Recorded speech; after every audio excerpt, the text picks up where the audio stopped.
Okay guys, we're starting the Gpod in just a few seconds. Is everyone ready? Aye. Okay, starting in 3, 2, 1. Sorry, but we have to leave now. Yeah. Huh? Wait! Sorry. Excuse me, fellers. Huh? I know this is a bad time, but I have to go to a very important meeting now. Bye. Wait, you can't leave? We still got a podcast to cast. Guys? Well, guess it's time to call for some backup.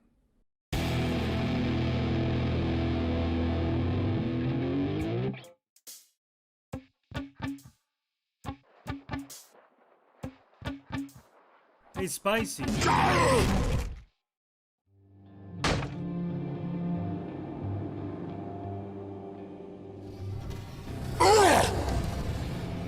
It's Gpod time. You should come with me. Okay.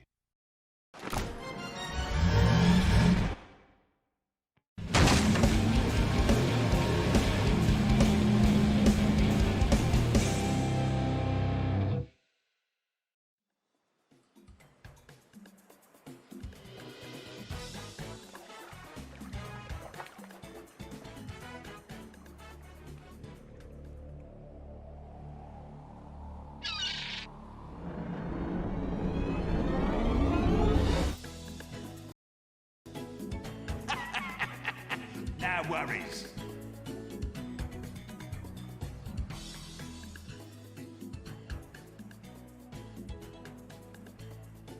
Ah.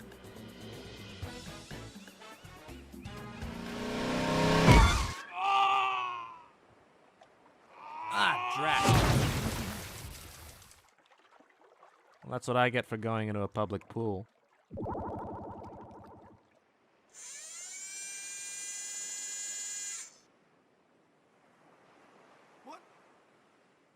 Huh?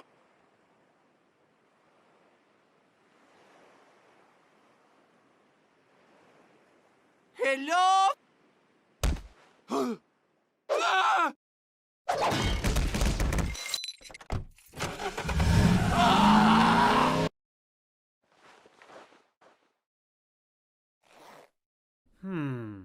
I need 2 more.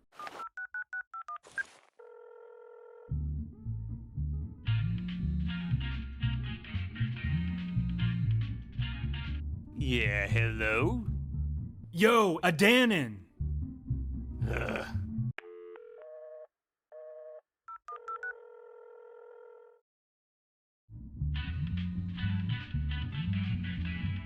Yo, a noodle! What do you want? Hey, I'm just wondering if you and Clubbins could come over and be part of our podcast today. It would be really super cool. You see 56 YouTube channels dig. Where's my money, Gary? You owe me for the clubs you borrowed. Clubbins, please, I pay you back in time, I promise. All right, you're asking for it. No, anything but that, please.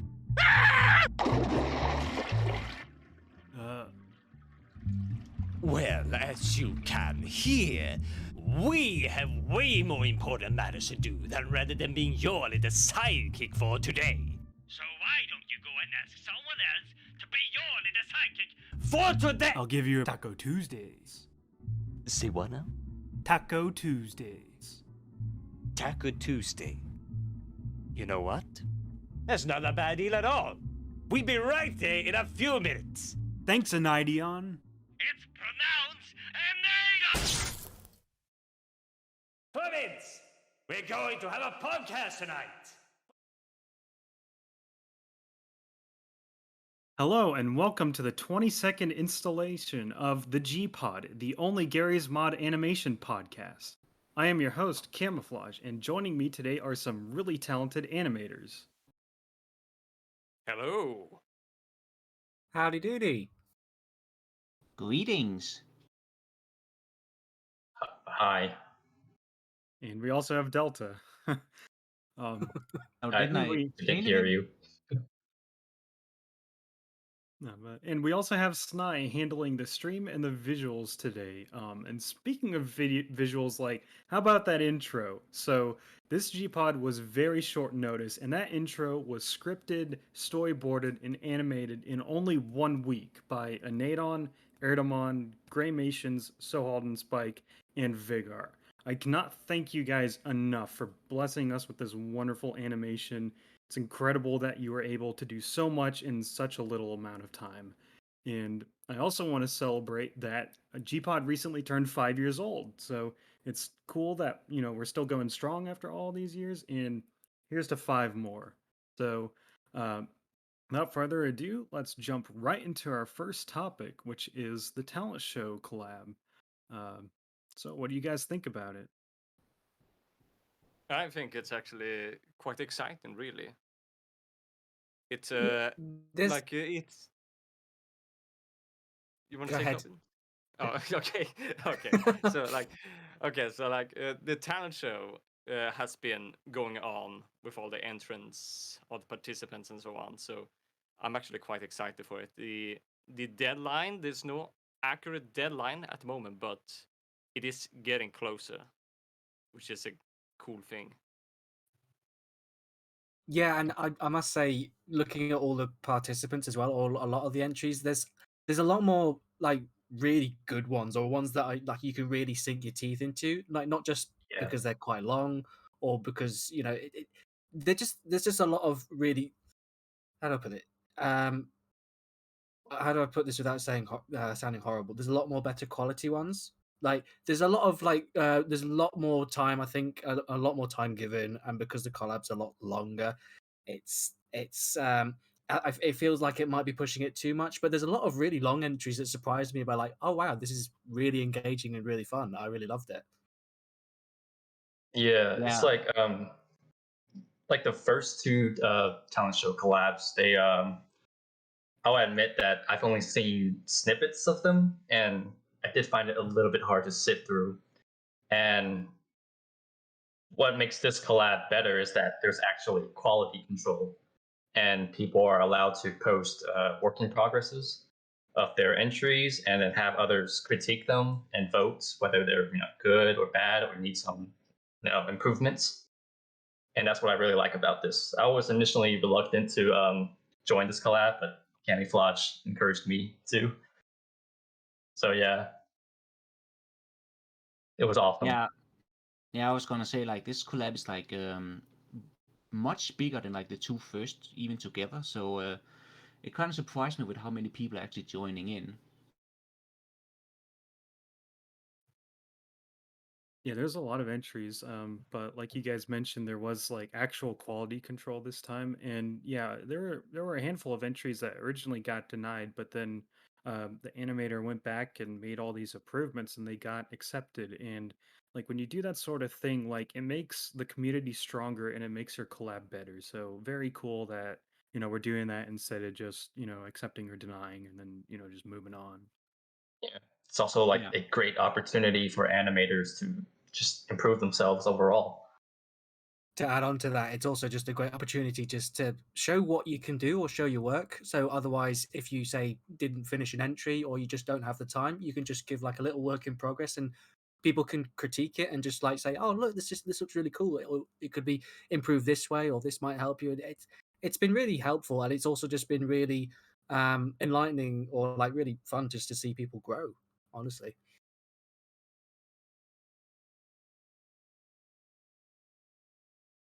Yeah, and this collab had probably some of my favorite Gmod videos of like the past year or so. Like we'll be talking about Anaidon and Clubbins entry later. So I'll skip that for now. But probably my second favorite entry was Gary the Gmodder and Pre's entry. It was just amazing. There's like a million funny, entertaining things with it. It's just nonstop entertainment. But yeah, there's like several dozen entries in this collab, which are all like better than anything that were in the previous two. So it's insane how much talent is in this collab. Absolutely. Yeah. Yeah.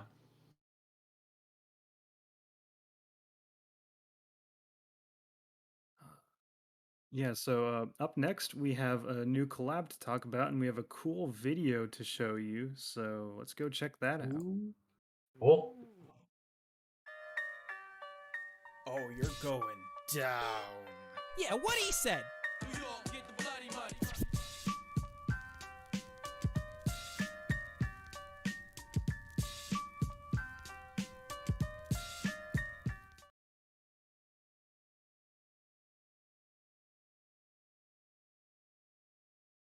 Yes, the Rush 2 collab has started.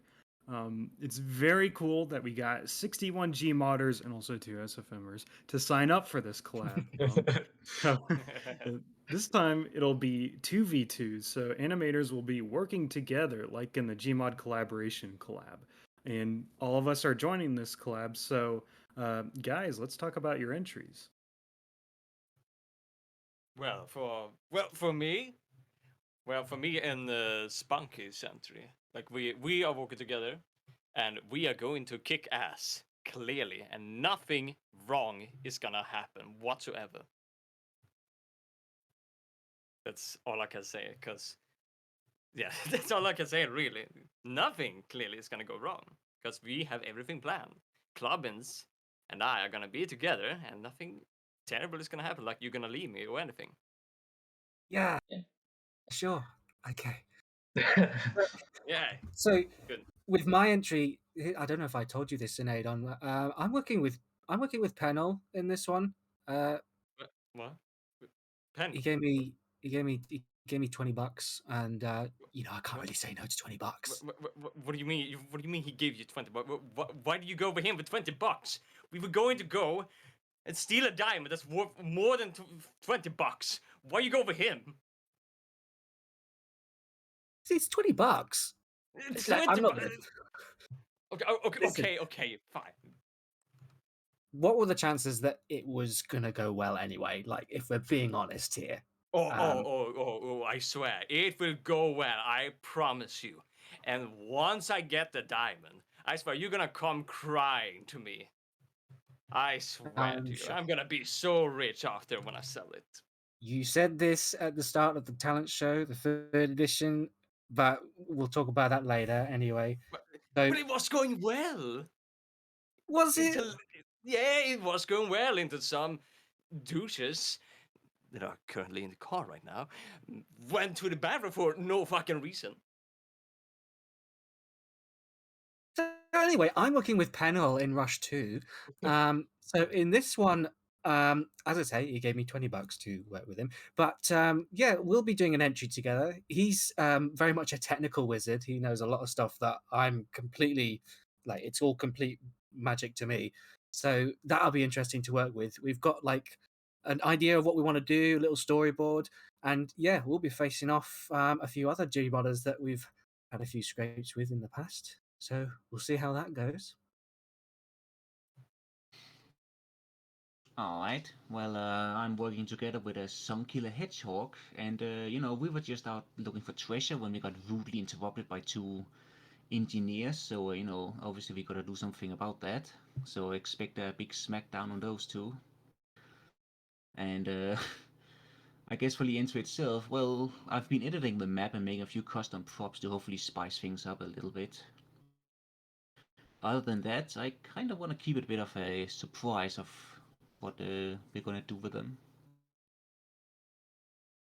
Yeah, as for me, I'm very excited to be partnered with Shane Toon for this collab.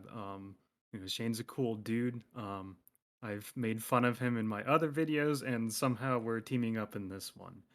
I do plan on my entry being like a little more story based than some of the entries might be, but there's still going to be a lot of trash talking, and I do intend for there to be some actual fair, balanced combat action, unlike my last entry, which was pretty one sided. Although, to be fair, that is exactly what would happen if I fought Hair, so you know, I had no choice but to animate it that way. But I'm very happy that this collab gives us all an opportunity to work together with other people. As you saw with the intro, like when we combine forces, we can make really cool stuff. So, you know, hopefully this is just the beginning of, you know, more collabing together. Yeah. I'm very much looking forward to this collab. Like I've caught a few glimpses of other people's progresses, and they are looking amazing so far. And so I am partnered with HIMIK, and we are the two horny Steam fathers. But yeah, so far we have storyboard done, scripts, and scene build for where we're gonna fight our opponents. So yeah, that's all I can say for now. All right, and so another new collab that's happening right now is Viggar's Loop collab, featuring a demo who keeps spawning in High Tower. He goes outside, something crazy happens, he dies, and it just keeps happening. So, what do you guys think about this collab, and are you joining? Right, so I've been thinking on joining the Loop collab, but if I'm gonna join it, it would not be a long one. Probably it's something related to where Demo just really gets mad and then he happens to die really quickly over some silly reason and stuff like that.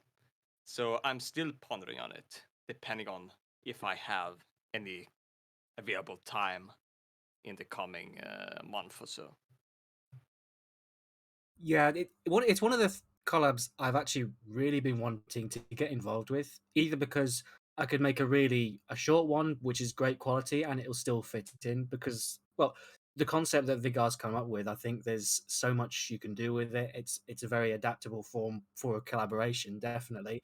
And you can have very short entries that can be just as memorable. You can also have fairly long entries, although I think off the top of my head there is a time limit, but there's a lot you can really play with it. I was definitely gonna, or at least the first thing I came up with initially was going to be like a Groundhog Day sort of thing where he just comes out of spawn and he just everyone's wondering like, what's he doing? Why are you just walking out into the middle of the battlefield? There's gunpowder going. I was like, I've been through this situation so many times. I just need to do this, that sort of thing.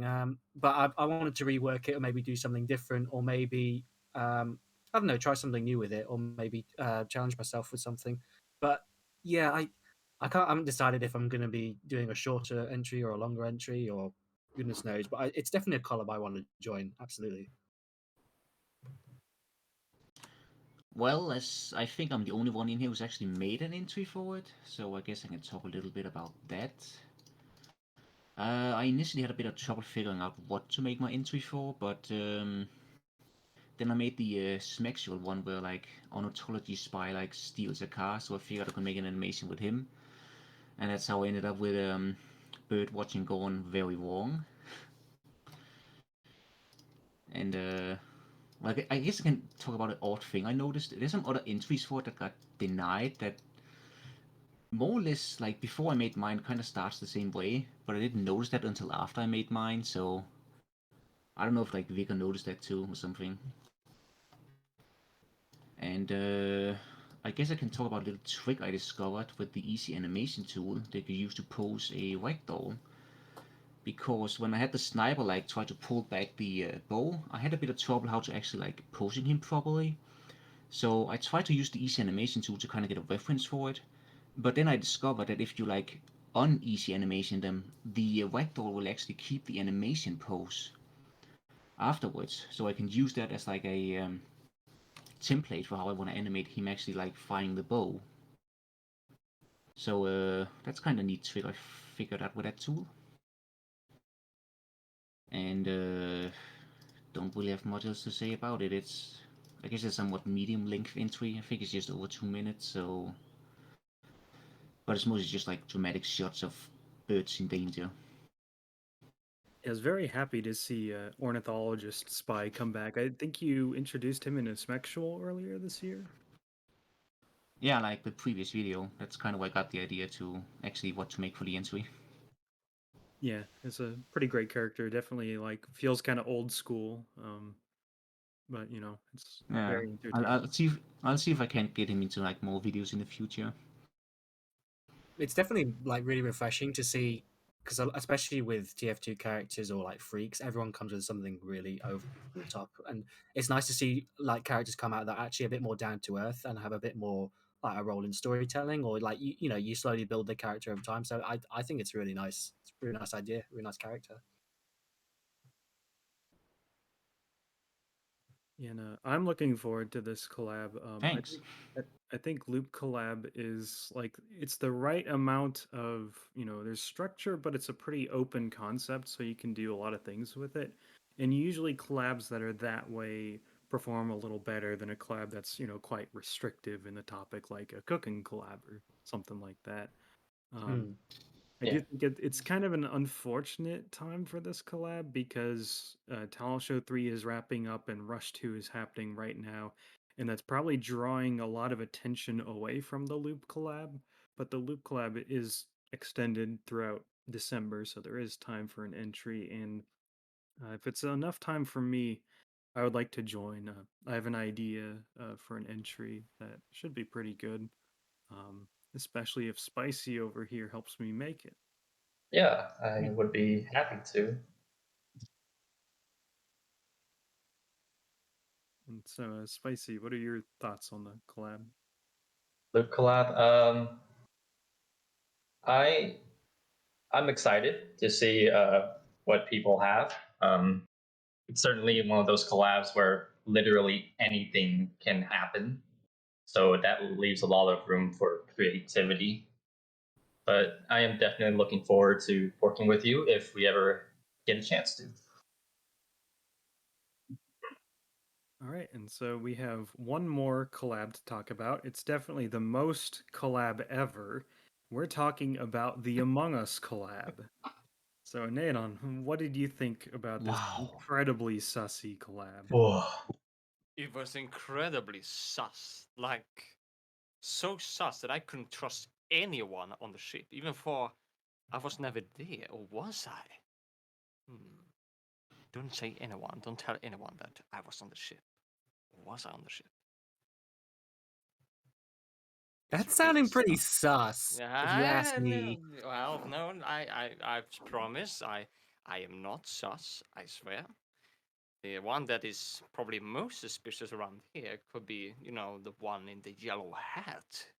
Kamiflage, for example, but Me? that No, he Yeah, seems you are yeah, looking very yeah, sussy. yeah, you're looking very Yeah. sus. no. Hmm. You're thinking of green butane, boss. Oh, of course, green butane. Of Yeah. Of course, course. yeah, Yeah. of course. Let's kick him How off. could we forget about it? Yeah, Yeah, yeah. let's kick it off.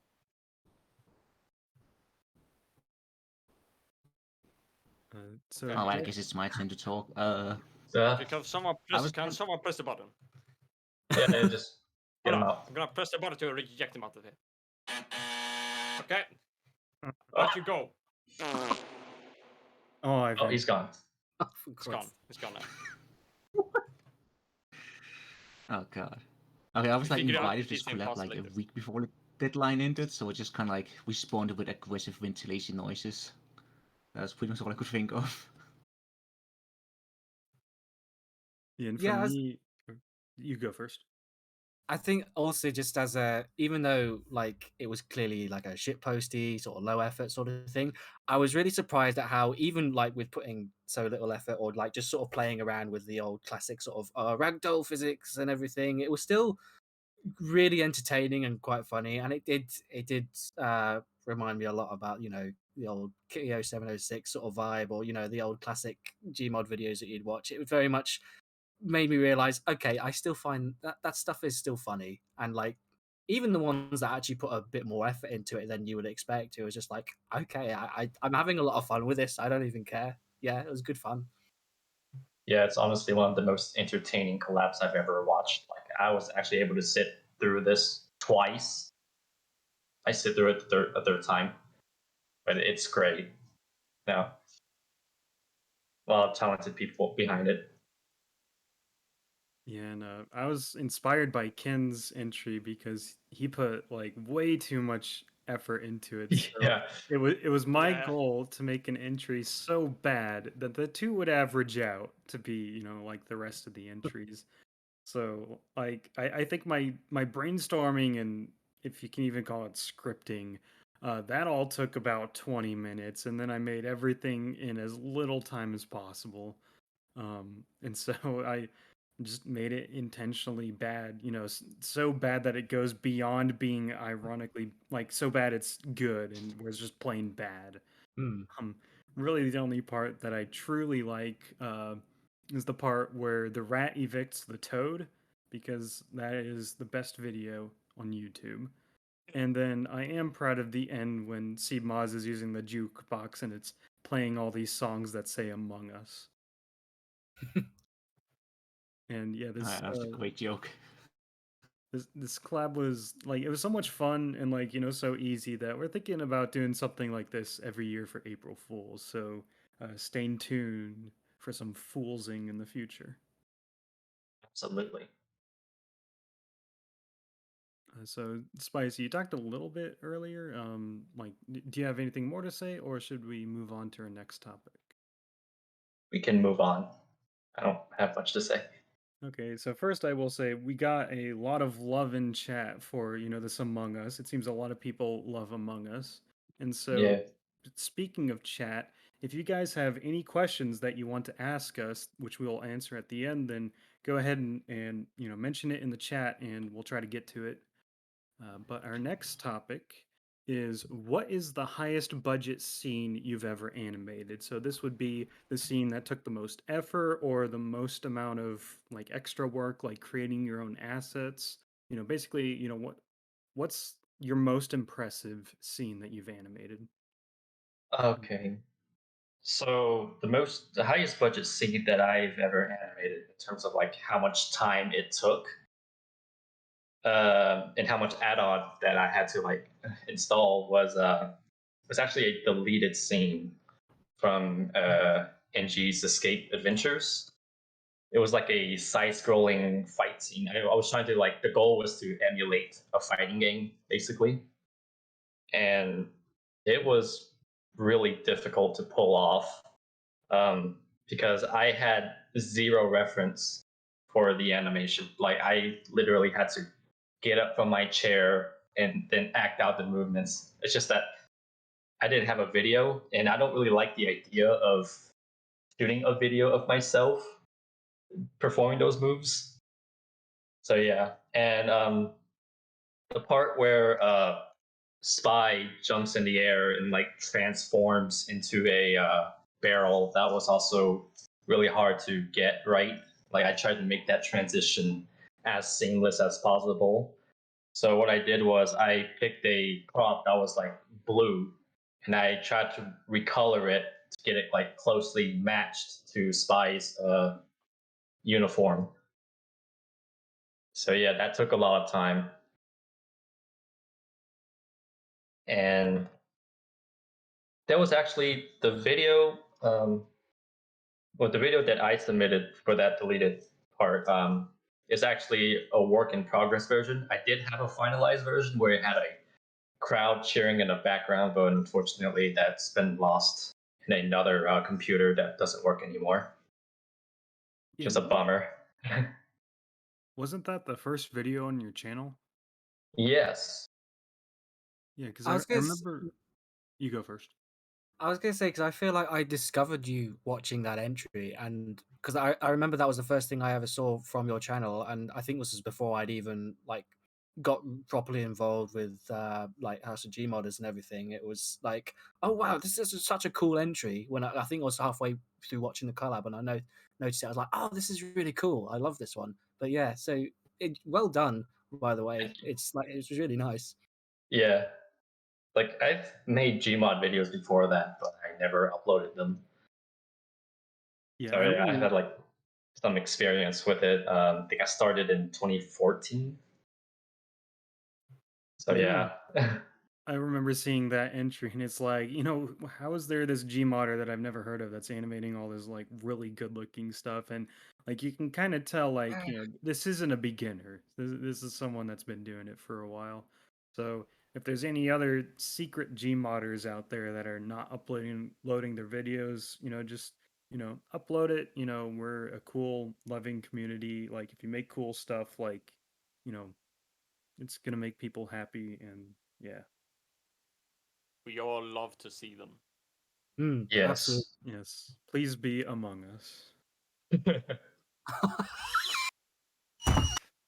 Don't be sus.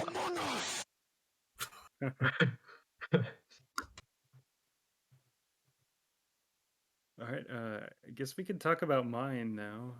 So mine was part of my Smoothie Criminal video, which was my talent show 3 entry that I worked with Spicy on over here, which we'll talk more about later, but I do want to talk about this scene in detail. Um, so this was a scene where Scout gets put in the blender and there's gibs flying everywhere. I think I had roughly like 40 different things animated in stop motion helper all at once. And even though I have a very good computer, it was lagging it really bad. So I actually had to separate parts of it out into multiple different stop motion helper saves so that, I could actually play it back and see what's happening. And then in the end, I, loaded them all at the same time and took screenshots. Um, and the audience actually featured over 60 Gmodders plus a few SFMers. And it took about a dozen hours just to spawn all those guys in and just give them basic poses and stick them in the audience. But it was definitely worth it to give all of these guys that little bit of spotlight. And also, having this audience helped make the video feel alive and chaotic. And I was inspired by Grindor and Sanguine's entry because they had a lot of audience interaction, and um, I thought that that was one of the best parts of their entry. So in total, it was probably about 30 hours of animation plus about 15 hours to get the audience ready. And then Spicy animated a few of those guys, so that's another like 10 or 15 hours. And then Sohald and Spike helped modify those gibs so that they were easier to work with. So there's quite a bit that went into that scene. Um, yeah. Yeah, it must have been like a real pain to like animate all of these, and then just constant lag. Like I Yeah. would have God, gone Yeah. nuts. Source has its limits. It's CPU bound still, so Yeah, we definitely pushed this video to the limits. Spicy actually broke stop motion helper earlier in the video because at the time there's some limit where you can't have more than like 500 keyframes or something, and yeah, Oh my Spicy managed God. to go over 500 keyframes on a camera, and it crashed stop motion helper. But that's been fixed since. Yeah, I had to start over, which was sad. And if I can add as well, I it's that like it's really great that you actually went through with it and wanted to like get it finished and get it on the entry because it looks so good. And I think, as you yourself said, it's very nice to have some interaction with the audience. I think there's a lot of entries where they don't usually include the audience, or the only characters are just the judge and the participant. So to see, yeah, like as you say, with entries with a lot of audience participation or like actually being involved is like, oh, cool. There's a lot of characters, and a lot of people actually being involved in it. It's really nice. That scene was also like kind of what the whole video was structured around. So, even though it was a huge pain to work on, like I enjoyed it so much. I was looking forward to it the entire time, especially with how much blood was involved. I don't think people expected that from one of my videos. I yeah. was surprised by the amount Was of that gore. I must particle say. based or Sorry, what was that, Delta? was the blood like particle based or did you use effect props or something? Yeah, it was. I had a bunch of different particles spraying out. But yeah, we've talked about mine long enough. So Delta, let's talk about yours. Okay, well I've chosen my high budget to be the most amount of time I've been fighting with Gmod to get the result I wanted. Because while the scene looks simple, I animated before like you could really manipulate cameras properly with ragdoll mover and stop motion helper. So the setup I ended having was let me check my notes, a prop that I animated to fly through the hallway. Then I welded a camera onto that with physics enabled. And then I welded a pair of ragdoll arms to it as well. And then like animated those. And frame by frame, it looks okay, but the problem is I had some moving water in the beginning, so I couldn't really do like a screenshot thing. I had to like record it live. and it ended up making everything insanely jittery. And Garry's Mod just started lagging insanely whenever I did that. I've no idea why. Plus the map was a bit laggy to begin with, so that was probably a little bit that added to it. But I eventually went on to the workshop Discord to ask a bit for help, and I think you Kamiflage came in. We started discussing a few different what do you call it, commands to use. So after about one of those is a fizz time scale, which you can increase to yeah, the final combination was host timescale 10, fizz timescale 10, and SMH frame rate 3. And that finally stabilized it enough to actually look okay-ish. Now the final shot still ended up being a bit too fast for my liking, but at this point I kind of spent 2 days pretty much just fighting Garry's Mod to get what I wanted, so I was just alright, whatever. And apparently the video's corrupted, maybe, I don't know, doesn't, whatever. It's just it doesn't look as advanced as you think it would be to make, but you know, hopefully with the updates to SMH and White Dawn Mover, it's going to be a bit easier to make something like that in the future. Yes, it's definitely cool. I think these first-person segments are a lot harder than people might think. Yeah, because there's not really any tutorials around it. So, I mean, I did kinda find a tutorial, but I was just some guy welding a weapon to a camera and carrying it around on a fist gun, which was not what I was looking for. If you look closely, you'll notice that the fingers on the hands actually aren't animated at all. So, I didn't want to spend any more time on it just in case it broke something. Yeah, so that's something that, with the new SMH, you'd be able to do that a lot more practically. Yeah, so the fingers to a different timeline. If I get the chance to animate some fingers again, I think I'm gonna try and do it, because it's a lot more interesting than just having a character run up 2 hallways in a third-person view. You can also notice the head falls off soldier when he falls down, so you can add interesting details like that.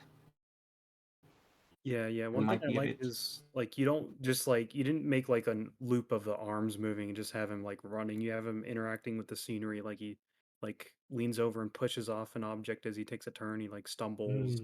There's a lot of variety in what's going on. So the stumbling was actually because I messed up the frame placements, and I couldn't figure out how to fix them again. So I just kind of okay, you know what, we're just rolling with it. We'll just make him fall over. Why not? He needs to get down there somehow anyway. And it also gives you a chance to put in some jump scares, like the scout and all the others standing behind him all of a sudden. Yeah. So it's an interesting way of animating something. And I think that's about all I have for that. Yeah. All right, Clubbins. So what's your high budget shot? So my highest budget scene, I think, was highest budget shot. It's pretty much from our talent show 3 entry, where basically it's the first time I'd properly animated 4 or 5 to 6 characters on screen at one point, and it was also the first time I'd done it to such, or I tried to put as much detail as possible into each person's animation while they were on screen, because other times I'd had scenes where there might be more than 2 characters on screen, but they're usually in the background, so I don't put any great effort, or it's literally I'll spend about 5 minutes to give them, show what they're doing to the best that okay, you can see what they're doing from the background, and that's enough. Whereas in this case, because they're also a lot closer to the camera, and because they're all key characters, it was a case of okay, I need to sort of focus my time on each person. Sort of starting with Grindor's character, because he's the one that starts. He's the aggressor in that situation, how he approaches it, and also just it's the first time I also used or experimented with running cycles. I used I forget I forget the name of the book, but it's the one by Richard Williams. I was using his walk cycle reference a lot for stuff like that or the run cycles because it's the first time I'd properly used it. I'd always played around with doing cycles like that before, but never done it properly, or I always hated how it looked and I just gave up. Whereas this one, I was like, I kind of have to get them to run. We might be able to cheat it with the camera if we're not too happy with it, but it was the first time we'd done it, and I was like, oh wow, okay, so if I put enough time and effort in it, I can make it look all right. So yeah, this started out, I think, when it was just Grinder like going fighting the scout, I think at one point, or Will, and then I think at some point I found out that I needed to do this a few shots beforehand. So it sort of realized that okay, it makes sense to sort of like start from when the fighting starts, just to get everything in line, and it also just keeps the flow of the animation going. But in doing that, I was like, okay, this is taking a long time. So yeah, I think this is my highest budget scene just simply because of it was the first time I'd gone like, wow, this is a really long scene. This is taking a long time to try and figure out and to try and get right. And I'm really happy with how it's come out, to be fair. So yeah, this is what I'd say is my highest budget scene in that entry, I guess. That's all I've got to say on that. Yeah, one thing I liked in this is the camera work. I don't think that's something you mentioned. There's just something really cool and satisfying near the end of that scene where, uh, let's see, Willie and Grinder are like struggling, and the camera focuses on them, and then you see me and Shadowon like run in the foreground and the background. That's just really cool. I think it made sense flow wise because I realized because I had initially just started with Grinder and Willie, and then I realized when doing your run up, I realized it kind of needs a follow up. I kind of feel like you need to see it like you two running past to give the sense that okay, so they're going on rather than just cutting straight to your guy just sort of like, oh, he's running now, he's doing the thing. Yeah, very satisfying flow right there. Thank you.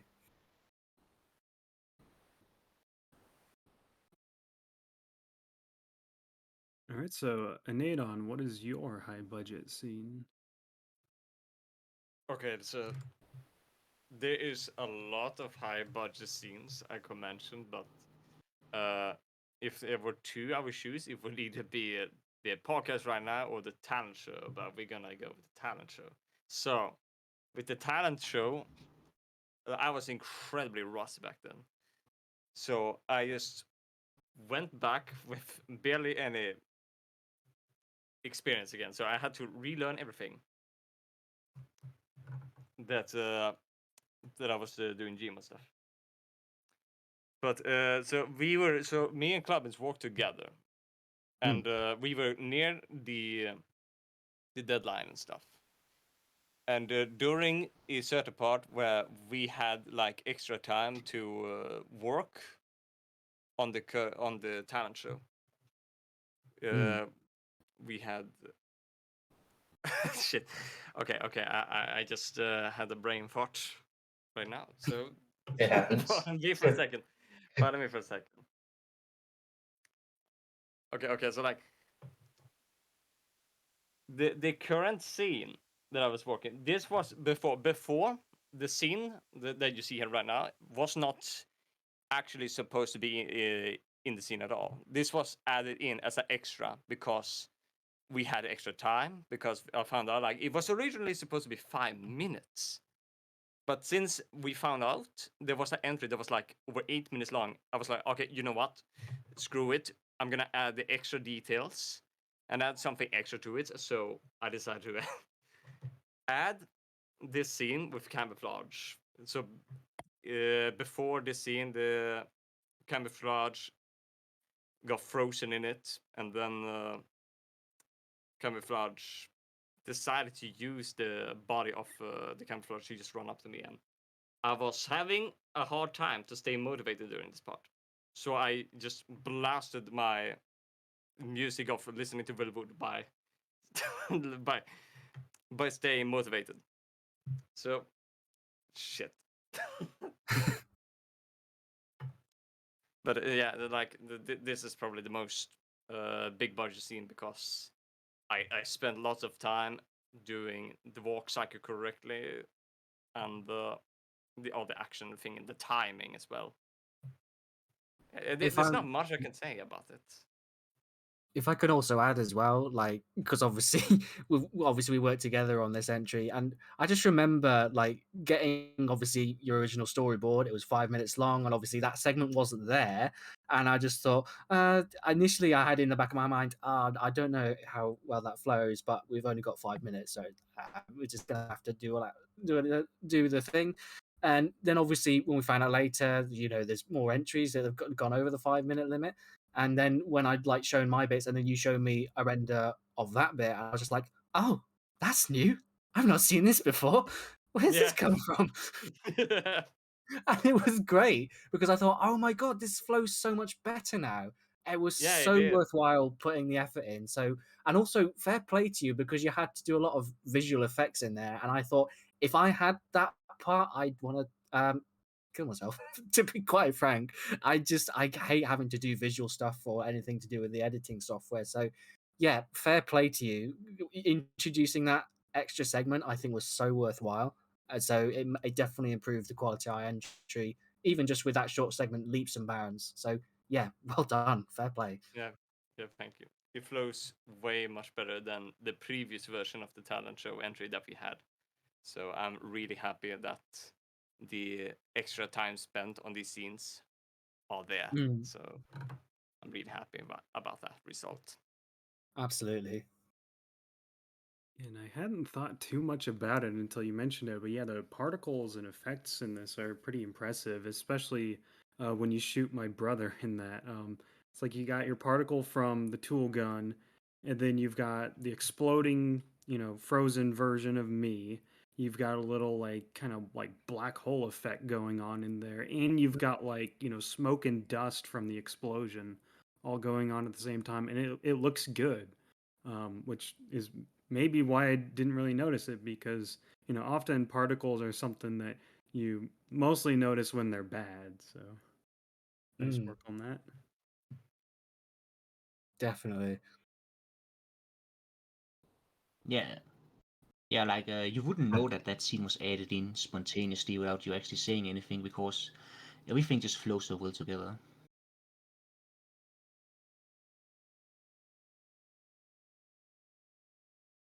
Does anyone else have more thoughts on this, or should we move on to our next topic?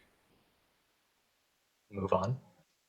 Yeah, we Right. can move So, on. speaking of Anaidon and Clubbins talent show entry, our first video review is Anaidon and Clubbins talent show entry.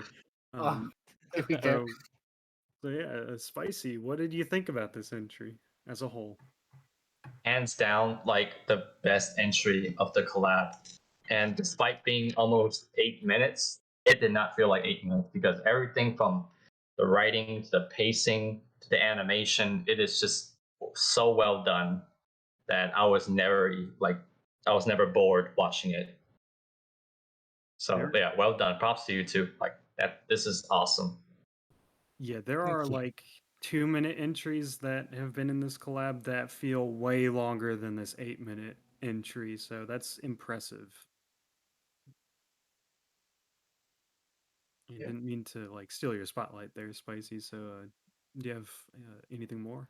Honestly, I don't. There isn't much to critique here other than there's just one part I think at the 5 minute mark where the lip syncing is off, but that's really about it. I know you guys were working on a tight schedule, so I can like overlook that. Yeah, But it wasn't anything like that stands out.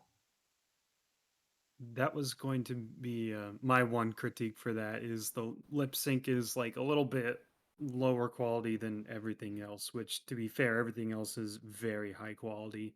There's just a few points where it's like kind of sluggish or like vague, I guess.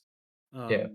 It kind of lacks like the snappiness or pop that you often need for lip sync. So just my advice there would be like even though like talking may seem like a little minor thing, it's still important to spend enough time on it and count your frames so that you can time it perfectly.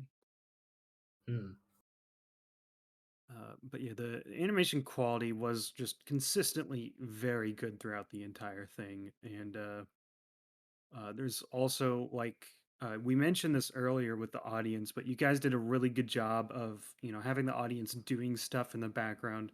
Like obviously, there's parts where they're being hypnotized, so they're directly part of the entries. But even in other scenes, when we're focusing on like the judges or other characters, you can still see them in the background doing things. And I've watched this entry like 8 or 9 times, I think. And every time I notice something new, like with that particle thing earlier. So, like, it's surprising how much content is jammed into this video. I also thought that this video was also like, it provides very good moral lessons to the viewers, such as that you should work on your entry. Yeah, it's important to work on your entry, guys. Yeah, I had a lot of fun with the voice acting with this, so thank you for giving me that opportunity. I was inspired by Bid and Saow's entry because they just had amazing high energy, and both of those guys are like really talented voice actors and animators. So I tried to borrow a little bit of that entry, the energy from that entry. So yeah, one last thing I'm gonna say is that my favorite part is when Gary the Gmodder said it's clubbin' time. Yes, that memorable part. Absolutely. The scene of all time. Best part. Alright, I guess it's my turn then. This is gonna be a weird question, but I gotta ask. Was this inspired by that one episode of Phineas and Ferb when Dr. Doof tries to like take over a charity show? It wasn't my intention of that at first. It just popped up in my head, basically. Okay, just like. Sorry. Nah, you can go first. I'd just like to mention that, like, pretty much before I'd even joined with Anaidon to do this, he more or less got all the story down to a T. All it was a case of like when I came in, it was a case of we'll suggest this, how we want to do this, or like put in a few gags and stuff like that. So if in terms of story, it's definitely all down to Anaidon with how this came out. But yeah, I think I've only just noticed that similarity until you pointed it out. I was like, yeah. Oh, fair play. Yeah, I thought it was like an intentional reference, but apparently not. But another thing I like about is like the callbacks to like previous entries. Like we have Viggar that's still just like frozen, and then there's like me in the background still holding my radio. And there's probably others I've missed too. So that's an interesting thing. Also use like other parts of the map, like the VIP door, which there's not really that many other that's done. So points for that too. But overall, yeah, it's a pretty amazing animation. It's pretty much like perfect. So great work, everybody. Thank you. So is the awkward bit where I review the bits that I did. So I definitely had a lot of fun with this. I think in total, I think originally I considered making my own entry like months before like me and Anaidon got together, but then I decided against it. And it wasn't until Cam approached me and said, "Hey, Anaidon's doing an entry. Wouldn't it be cool if you guys, maybe worked on your entry together? I don't know, it's an idea."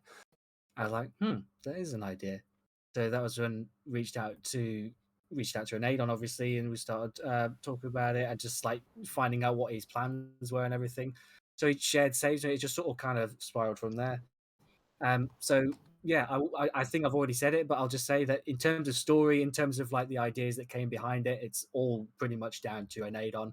I came in at a point where he'd already had like a set plan of what he wanted to do, and yeah, all the better for it because I loved the story all the way through, and I love what he wanted to do with it. So it was a case of was just once he gave me the storyboard and wanted to go through it, it was just adding my bits in, maybe giving some pointers of how we wanted the story to flow, or if we wanted to make small changes, or just adding my own bits and gags. And that's how it sort of came together. I think it's definitely been one of the more challenging stuff I've done, or at least it's the longest project I've worked on like in a long time.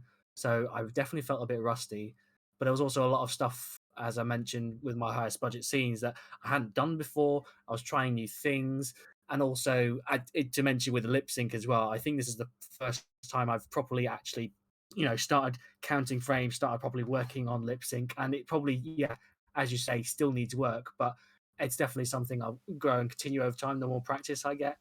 But yeah, I will say, just in general though, really fun to work with you, Anaidon. It was really fun to see your progress, see like what you were making, and as I say, it was really motivating as well, just to see what you're coming out with. Like, it's all coming together and it's going to be amazing, and it was just such good fun. Yeah. Yeah, it was really fun to work with you as well on the entry. It was so chaotic everywhere. Like all the ideas were, would you put it into your part, and I just loved it, every single bit of it.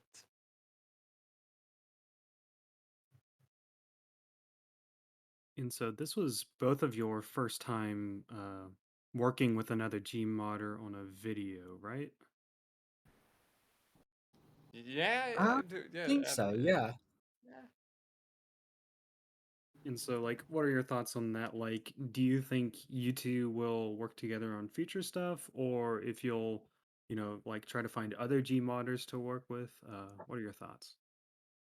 It's definitely Like, opened my eyes to like the idea of definitely working with other people. I'd love to work with an add-on again, absolutely, but also just realizing, I suppose, when you're starting out, or when you're getting to practice, or you're just learning new crafts, you're just like, I've got my own vision, and like, but if I involve other people, or if I get other people to do stuff, they're not going to see my vision and everything. And this kind of, by doing it and just working with other people, it gets out of your head and you realize, no, don't worry about that. You're working together and you're both creatives, you're both artists. So it only benefits you just by, I suppose, by being more efficient, by the fact you've got, four hands instead of two.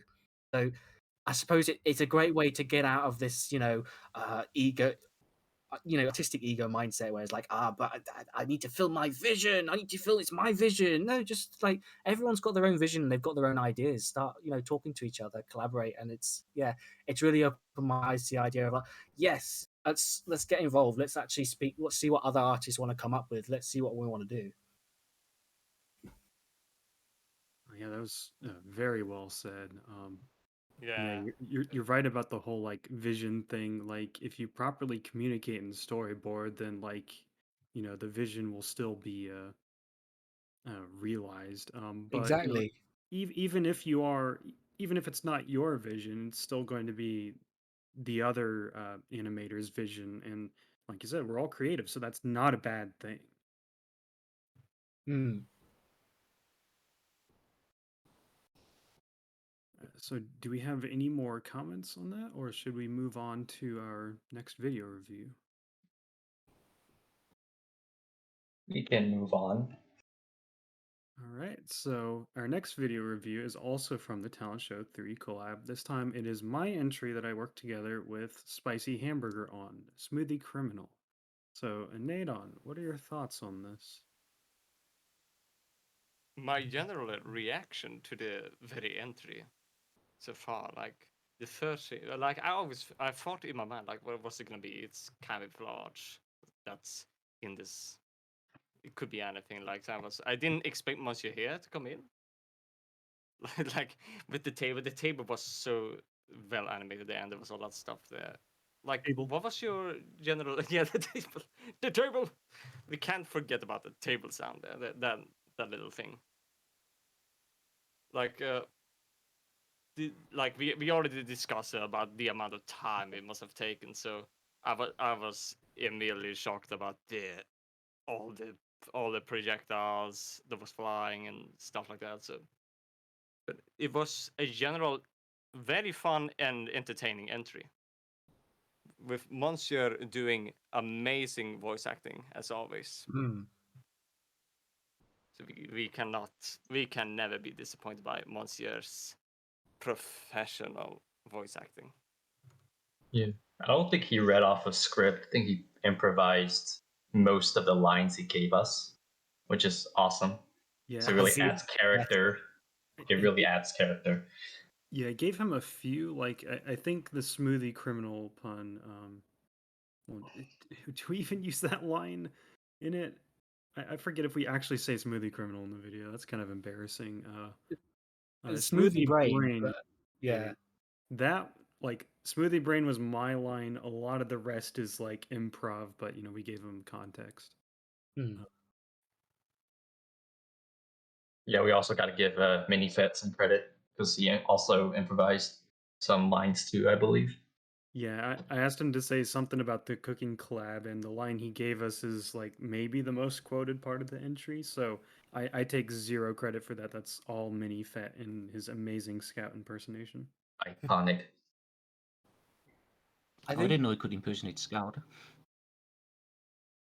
Yeah, he does it very well. But I love that as a gag sort of came in. The whole point was he's going to make a dumb jab that doesn't really make much sense, or it's not really that funny. But then the crowd's laughing and everything, and as you say, it's now become the most quotable part of your entry, and it's become unironically funny because of that. I think in general, I was just kind of awestruck at just the quality of it from start to finish. Because I've only just noticed now watching it back again that when the judges are just sat on their seats, you've got a little thing with Scout's body language where he's lifting his foot up and down, sort of, because that's the kind of character he is. He's full of energy and everything, and he wants things to move quickly. And I just think, what a cute little detail that you absolutely didn't have to put in, but you did anyway. I think that is my favorite part about this entry. There are so many small details and little quick things that you just notice every now and again that you absolutely didn't need to put in, but you did anyway. You went above and beyond to put little character quips like that, to put bits of animation in the background in the audience, as we've already discussed. And yeah, I think just as a general note as well, like the non-verbal body language and stuff like that, I think is probably my favorite part about it, because it's both realistic, but also, I don't want to say cartoony, but it feels right for the characters. It's big when it needs to be. It's reserved when it needs to be. It's at such a good level. And also, I think my favorite part of the body language is when Monsieur is like walking to the table. I can make smoothies out of anything. It's so like, yeah, absolutely. That's how he would approach a table. That's how he'd address himself. That's how he'd present his talent. It's absolutely in character, which is very difficult to get with body language. So yeah, fair play. Well done. Yeah, that was like actually the hardest shot to pull off, and like I took like 3 days animating it. I work at a really slow pace. Like Cammy knows all about it. Yeah, I think you said that one was like almost what you picked for your highest budget scene, right? Yeah, because like walking animation and gestures is like the hardest thing to do, especially in Gary's mod. Like in other animation softwares, you could just have layers where you can have a walk cycle and add a layer of like gesture animation like on top of it. Whereas here you have to do that manually, so it was hard. Yeah, there's a reason that I gave that scene to Spicy, because I hate you. I knew I can't do this, but Spicy can. So sorry to give you that burden, but wow, it made the video better. Yeah. But I guess there were some like creative clashes between us. I think Kamiflage wasn't really a fan of the shaky cam format. It actually made me seasick originally. You're just weak. But anyways, so my goal here was to like kind of have a mockumentary feel to it. So like if you ever seen The Office or Parks and Recreation, you know what I mean. Like they have stuff that's handheld, and for some reason I really like that format. It adds more life to it, I guess. So that's what I was going for. if I can add on to that, it definitely gives the sort of like America's Got Talent vibe, which I think was a really nice touch considering what kind of, collab it is. It's a talent show that, yeah, why wouldn't you do like an American Idol or like America's Got Talent sort of thing? Yeah, it absolutely makes sense to me. So yeah, good choice. Yeah.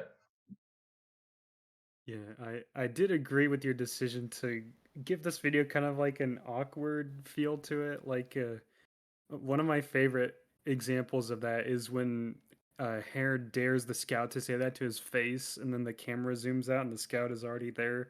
There's this like 1 second of just awkward silence, and then Hare just turns to him and starts talking. Not even really acknowledging that it was awkward. I just thought that was fun. Hmm. Yeah. But we're having shaky cam requires a lot of keyframes, and as mentioned earlier, did end up breaking stop motion helper because of it. So yeah. And you probably spent several dozen hours just making the shaky cam, right? Yes, it took a lot of time to get it right because I don't want it to have it shake so much where it becomes disorienting for the viewer. So I try to keep I move the camera just a little bit, have it sway left and right at a very small range of motion. Hmm.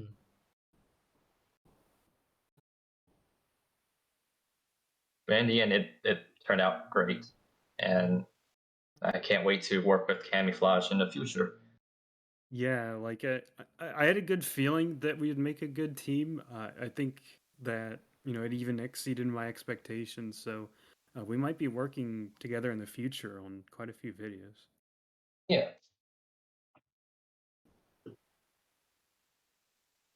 Delta, I don't think we've heard from you yet. What were your thoughts?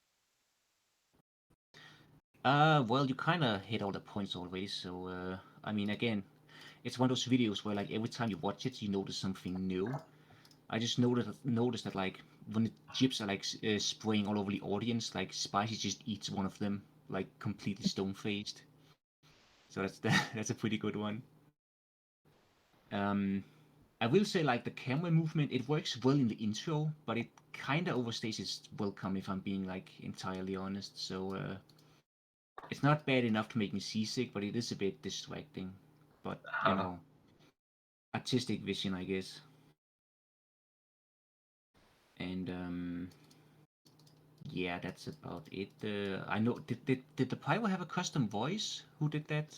If Oh, yeah. So the plan was to just use the lines from TF2, but I tried sentence mixing, but it just didn't sound right. So I asked Saow to voice the pyro in one of the shots. Okay. And what's funny is I didn't know that until after we finished the entry.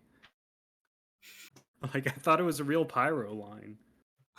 Yeah, he does it so well. Fair play. Yeah, I don't really have anything more to say. It's an amazing animation. So yeah. Yeah, thank you guys. I feel like with this video, I'm finally kind of becoming comfortable with my own style, and figuring out how to make things still look good and appealing and have a lot of detail, but without like going way too hard and being perfectionistic about it. Um, and so I I think I'm finally just comfortable with my style. Um, And something we didn't mention is like, while the audience does have like 60 Gmodders in it, the parts where you hear the crowd reacting is actually those same Gmodders. I got voice lines from about 20 of them just responding, and it's kind of a shame that you can't hear them all because they say some really funny stuff in there. Um, and also, you can hear Awesome Noob's dogs barking. That might be my favorite part. Um, and I guess the only other thing I have to say is that this idea was originally something I was going to make for the TV Collab 2 a few years ago, but I ended up not making that.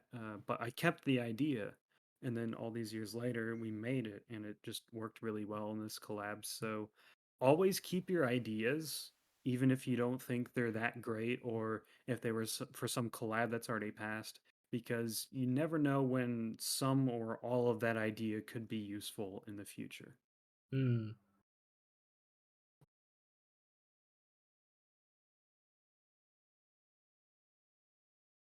Yeah, Spicy, I know you said quite a bit. Did you have any more? Uh, Fun fact: the TV collab too was actually was one of the first collabs I was planning to join, but I ran out of time. Oh. Yeah, that's all I had to say.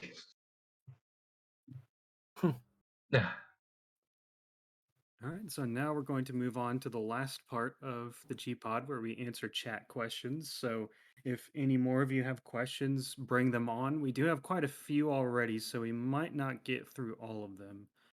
I guess first a quick one. So King asks if you guys have any thoughts on the release date for Rushed 2. When Does it have is? one set in stone? Yeah, I'm not sure. Yeah, so I think the plan right now is kind of a late August. Oh, yeah, that's plenty of time. I mean, I haven't started the animation yet, but I'm planning to start at the end of this month once my summer semester is over. Me and Sunky is about almost halfway done with our animation, so I don't think there's going to be any problems with time. Yeah. Yeah, Priest Spunky has been animating as well, really well. And I will also get on to work with him in the few upcoming days. Yeah, I think Yeah. you proved with the intro that like we're not gonna have to worry about you needing more time to finish because you Yeah, like work really hard. I spent like a lot. I spent like an entire week working on the G Pod intro, so that You've took kind of a mayor of you've my time. you've kind of proven that, yeah, you can definitely work within crunch time. Absolutely.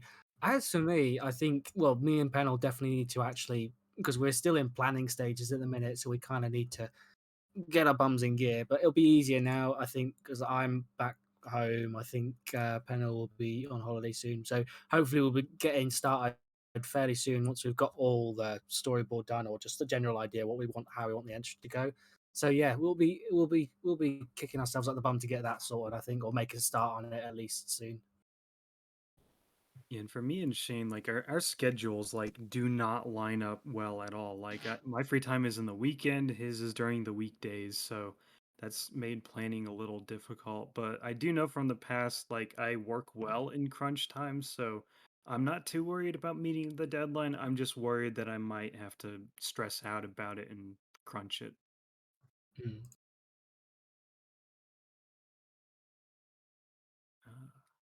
Should we move on to the next question? Yeah, Does so anyone have any more input? all right, Nope. so MrTheShadowon asks, do you think that Rush 2 is good practice for doing fight animations? Absolutely.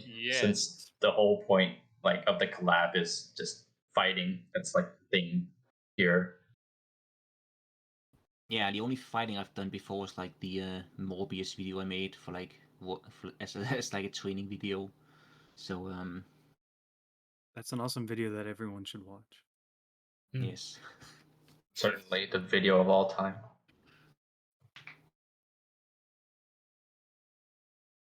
I Yeah, I think mean, it's like definitely. you first. I think it's sorry. I think it's definitely a good, definitely good to like do or like practice stuff or like try stuff you haven't thought about before, especially either with like camera work or just general like fight choreography and stuff like that. It's definitely something completely new to me because I know even when I did the first Rush collab, even though like we'd been given like I think it was like 2 days again or a day, and even I because it was such short a time, I thought I'll frame it as if they're gonna fight, but not really. It's just gonna sort of end because I was like, is this gonna take too long to try anything? And I'm kind of disappointed I didn't try anything like any actual combat. It was just sort of a Monty Python sort of thing, where like I'm gonna run at you with this banana, bang, something like that. It was just sort of yeah, that was the idea I had in my head at the time. But in hindsight, I was just like, I didn't really play with anything or try anything new. So definitely use it to try stuff out. Absolutely. Yeah, like the best practice you can get is just doing it. So like this collab is really good for fight animation practice, uh, especially because the rush nature of it kind of forces you to really think about what you're doing so that you can do it in an optimized fashion. And also, I think that animating full videos is usually better practice than just doing a quick like 2 second um, test clip where like you throw a punch or two and that's it. Having the additional context of the video makes you do all these other things as well, and kind of more complicates it and forces you to take in more variables. Mm. Yes.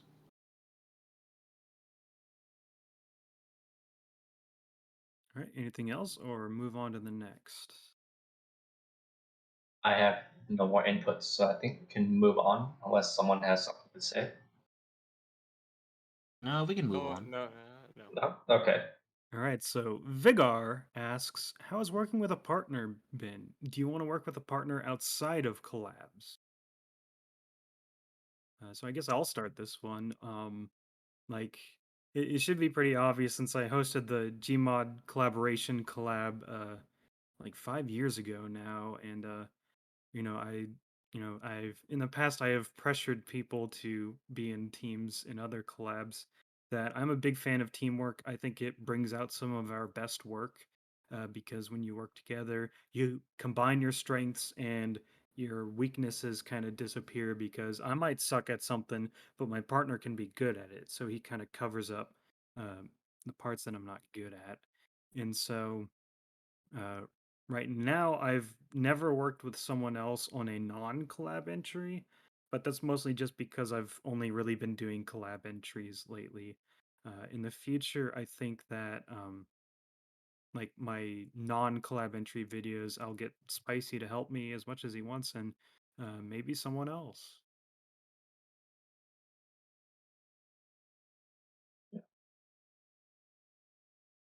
It was fun working with Kamiflage, and as someone who is like, I'm generally devoid of like any good ideas, but Cami is full of like creativity, and Don't say it's that.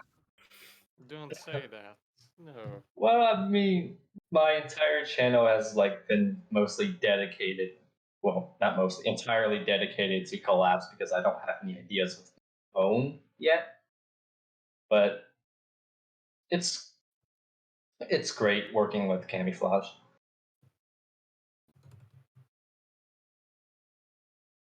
Okay, I guess I'll take my turn.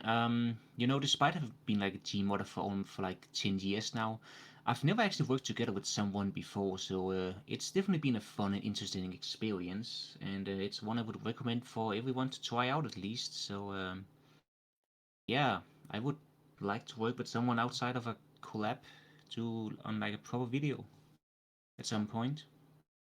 Hmm. And as I've already talked about it, that yeah, I'd absolutely love working with a partner or like working with other people. As I said, I'd love to work with an Anaidon again as well.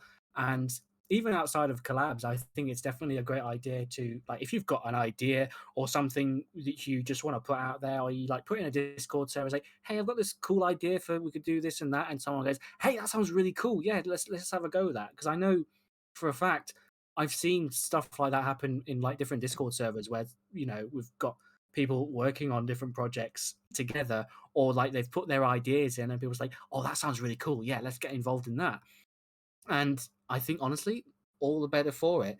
The more you can learn to work with other people, as well as just other creatives and other artists, and work with their styles, work with their work ethic, I guess, and learn how you function. It all the better for you, and all the better for your skills and you practicing to become a better artist or a better animator, just generally. So yeah, it's been great, and absolutely recommend working with partners outside the collab. Absolutely. Yeah, I recommend that too. It just brings so much fun being with a partner. It also gives all kinds of goofy ideas you can share to your partner, and then it's like, hey, I know, let's do this instead. Yeah, that's not. Let's combine this and that. It's really fun, and I definitely do think that working with also other people is a good experience, not only by as working together, but also socially. It's actually good. Mm. Because especially on the Gpod intro right now, I had to like work with different people, and I had to like talk to them, like, hey, how is this progress going on here? And I get a response, yeah, it's going good. Okay, then I go with the next one. Okay, how is it going for you? It be ready tomorrow. Okay, okay, and it's a good experience to go through all of that, which I recommend. All right. Anything else, or should we move on? All right. So the Ultimate Evil asks, do you have any advice for making a video in under 24 hours? Yeah, just go nuts. Take like take just a banana or some sort. I'm just gonna put that, and then just start animating immediately, and then you will get those crazy ideas as you go on. That's how I usually do. I just start something. Like, I usually don't have an idea. I just like, okay, I just have a banana here, for example. And then I'm like, okay, I'm just gonna make him look at the banana here, and then a guy perhaps comes in like, hey, yo, this banana is illegal on the ground, pick it up. And then it just evolves to more crazy stuff where you can just make all kinds of ideas. Whatever, that's how I usually do it, but Yeah, everyone's different, but like you're good at improvising things, whereas like some people may need like to plan ahead beforehand, so they can like find out shortcuts and stuff like that to get their yeah. animations finished within 24 hours. Yeah, Yep. especially when you're doing group, it's good to plan things out. So be very specific on what Yeah. to plan out before you come up with a bunch of stuff and then you change later. To add on to that, absolutely. I think the main thing you do, even if you've got like, say, even 2 hours just to come up with something, plan. Always plan or do at least some form of planning before you just sort of jump right into it.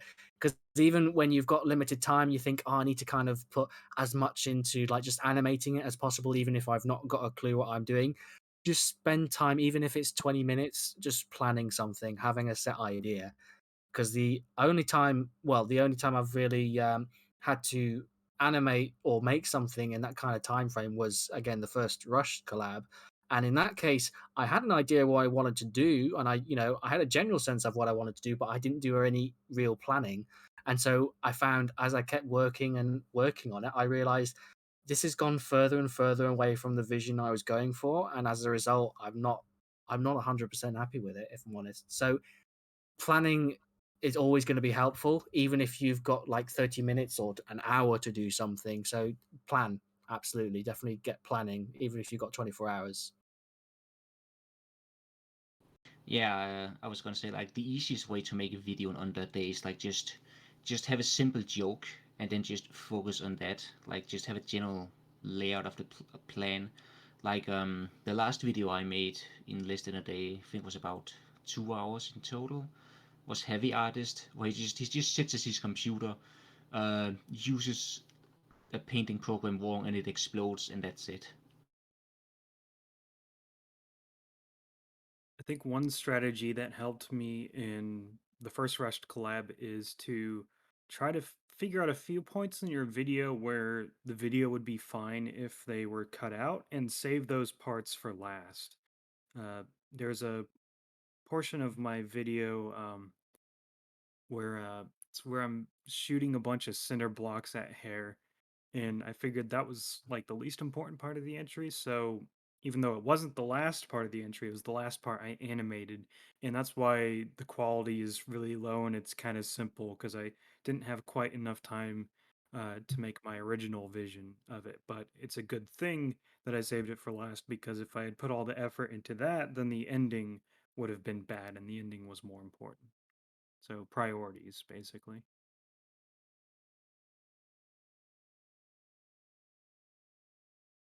Spicy, do you have any advice? No. Flat out. It's flat out no. I think I've been. You're on your own. Yeah, I think what I you're said on your earlier, own. like just plan ahead. But yeah, no. You can move on All to the next right. question. So, next question. Grelum asks, how do you know when you need to take a break? How long do you take off, and what do you do in the meantime? So, how do you know when you need to take a break? When you're feeling burned out and like have no motivation to animate at all, that's a sign that you need to take some time off. And it really depends. Um, you take as much time as you need. Maybe you watch some stuff that might like reinvigorate your motivation, and just do other things that you enjoy, and don't stress out about animating. Yeah, I think it's important to where like if you're not having fun, you should probably pause. There's this gray area where if you're kind of neutral about it, then yeah, maybe you can force yourself to animate a little because, even if the process isn't fun, it's always rewarding to finish something. But you really do not want to associate animating or really any other hobby of yours with something negative because if you get burnout and you keep trying to work through it, you're just going to associate Gmod with bad negative thoughts, and that's just going to be a bad feedback loop. So, keep it positive, keep it fun. And sometimes that doesn't mean not animating. It just means animate something different, make something stupid and easy and fun. And I think that's what the Among Us collab was like for me. It got me in Gmod and doing fun stuff without having to really think about it. Yeah. Yeah, to add to that, I've been working on a video for about like a year now, but I've kind of been feeling burnt out on it. So just kind of like, okay, I'm just gonna put this aside and then just do something else in the meantime, which right now is like was 2 collab. And once that's done, I can go back and like pick it up and continue then, because I've got like a fresh mind for that video now. I think also as an artist, just it's always difficult to know when you need a break because I know if you've ever watched Noodle and like how what he talks about like the video game industry, as you know, as creators and artists, it's always that it's like 2 in the morning, but I've just seen this thing that I could add to it and it'll be really cool if I did that. And the part of you makes you want to just do more in order to get something really nice or make something really cool, but obviously that's the point where that's leading into like crunch culture, that's leading into straining your body and your mind to work on something that at the end of the day might not be worth it in the end, or it's taking a drain on you so much that once you've done that you won't want to come back to it at all. So it's always difficult to know.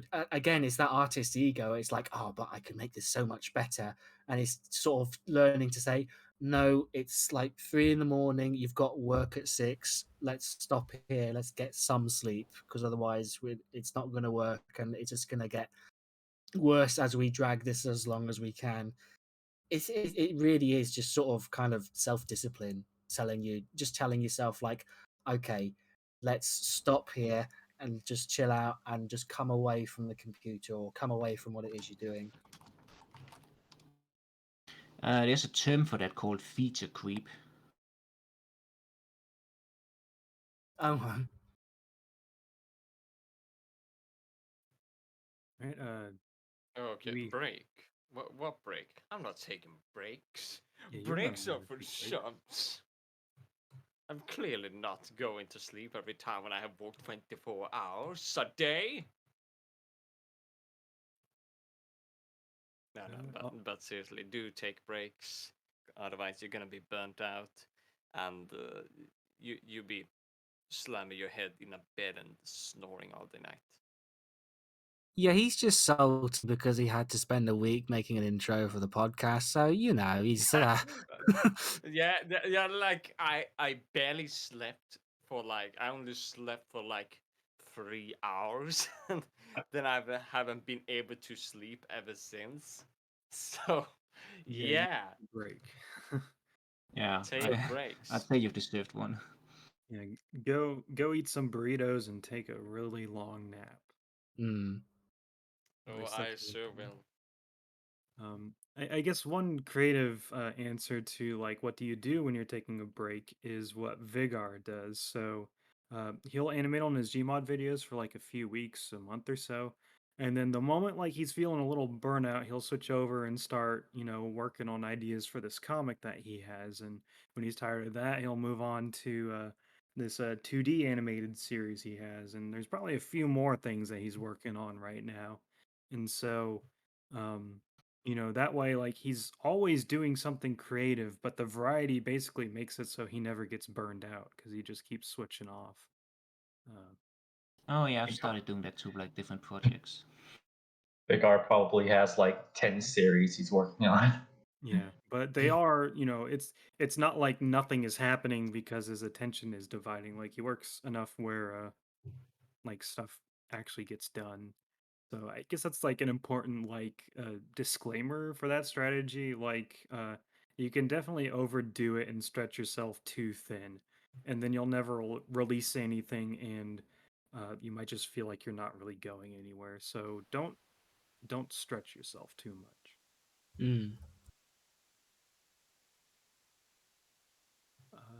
So you guys ready for the next one?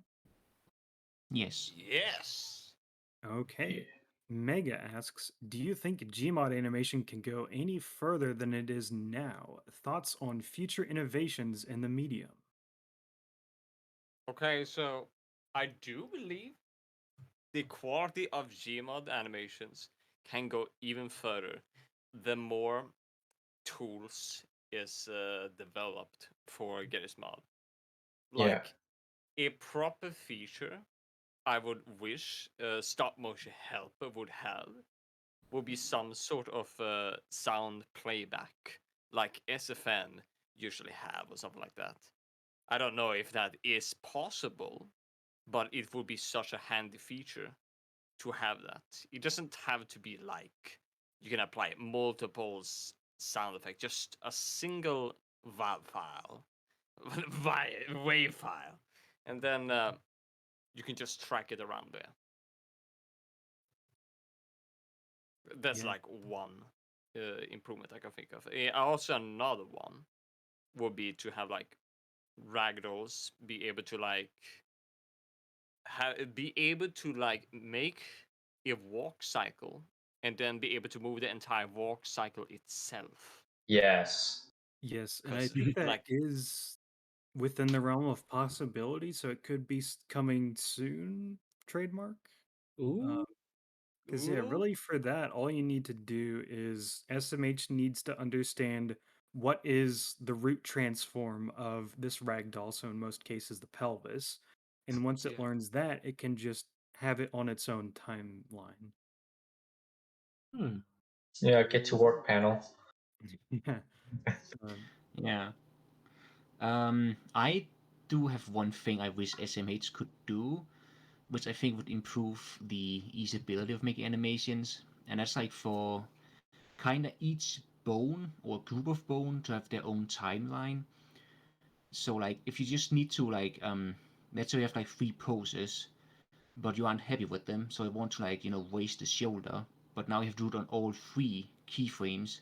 If you could just give the shoulder bone its own timeline, you would only really have to do that like once, and it'd be like more consistent across the other frames as well.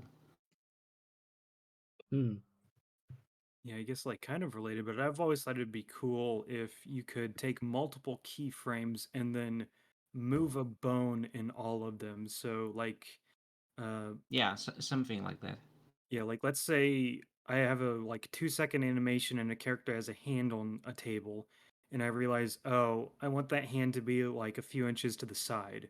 Instead of having to slide it over for like 30 keyframes, it'd be nice if I could just select all of them and then move the hand over, and it would just do that change on every keyframe. But I understand that's kind of a complicated thing, and it also has a very specific use. So it wouldn't surprise me if that never got added to Stop Motion Helper. Mm. Yeah, I'd but say one way you could do it was to give like the elbow bone its own timeline. So it would just like, make changes across the rest of them.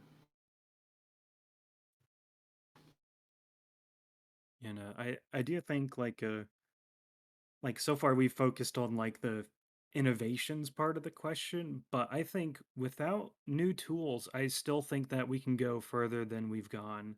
Like we've been talking about talent show collab lately. So like if you look at the difference between talent show 2 and 3, like yes, we've gotten a major stop motion helper update since then, but that does not account for most of the increase in skill that you've seen. Um, just like our community, which is growing quite a bit.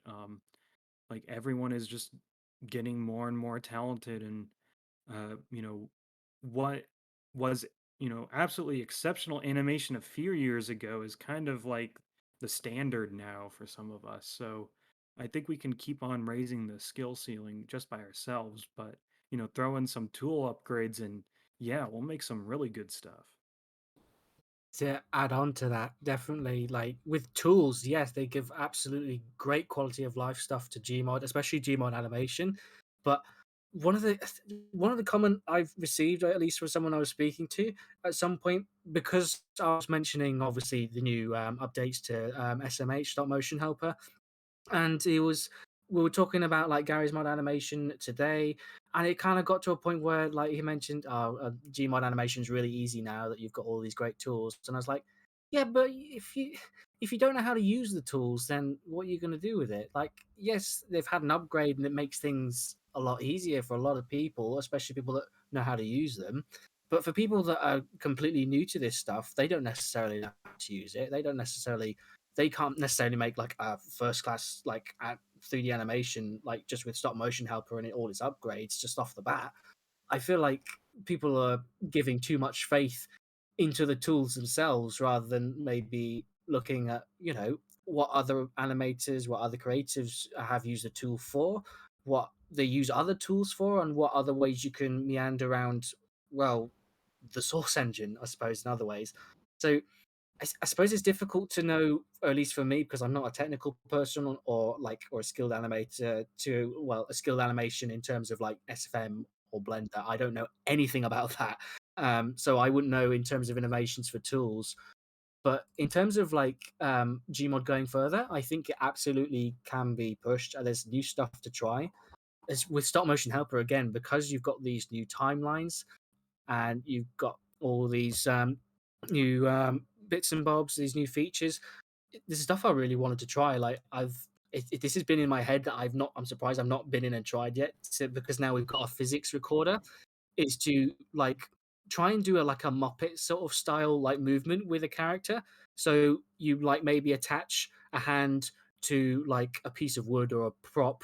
You record the physics of that prop, and then once you've done that, then you record the physics of the ragdoll and you move it in a certain way to see what you can get from there. It's something I want to try. I don't know if it's going to work, but if it does, it's going to give great ideas or possibly new stuff to try out in terms of like as a style choice, or if you wanted to do that sort of more with the ragdoll movements rather than just animate it by hand. I don't know. There's stuff to try out, and it's all about just sort of, I suppose, getting on there and just seeing where the wind blows, I guess. Yeah, that kind of experimentation with like non-standard animation tools is to me like one of the things that I like about Gmod animation. We're kind of like the trailblazers here. Physics recorder is new. Like, not many people have used it, so we could potentially find some really cool new techniques with it. Yeah, I used it a bit for my Morbius video when he kicks the scout. So it definitely has potential to give some interesting, what do you call it, camera angles on like physics movement, I guess. Yeah.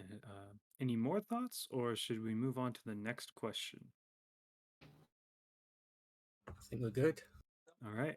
This is a tough one. So HIMIK asks, with most proactive members of the community being basically one group of friends, do you feel like we could use more healthy diversity among the showrunners?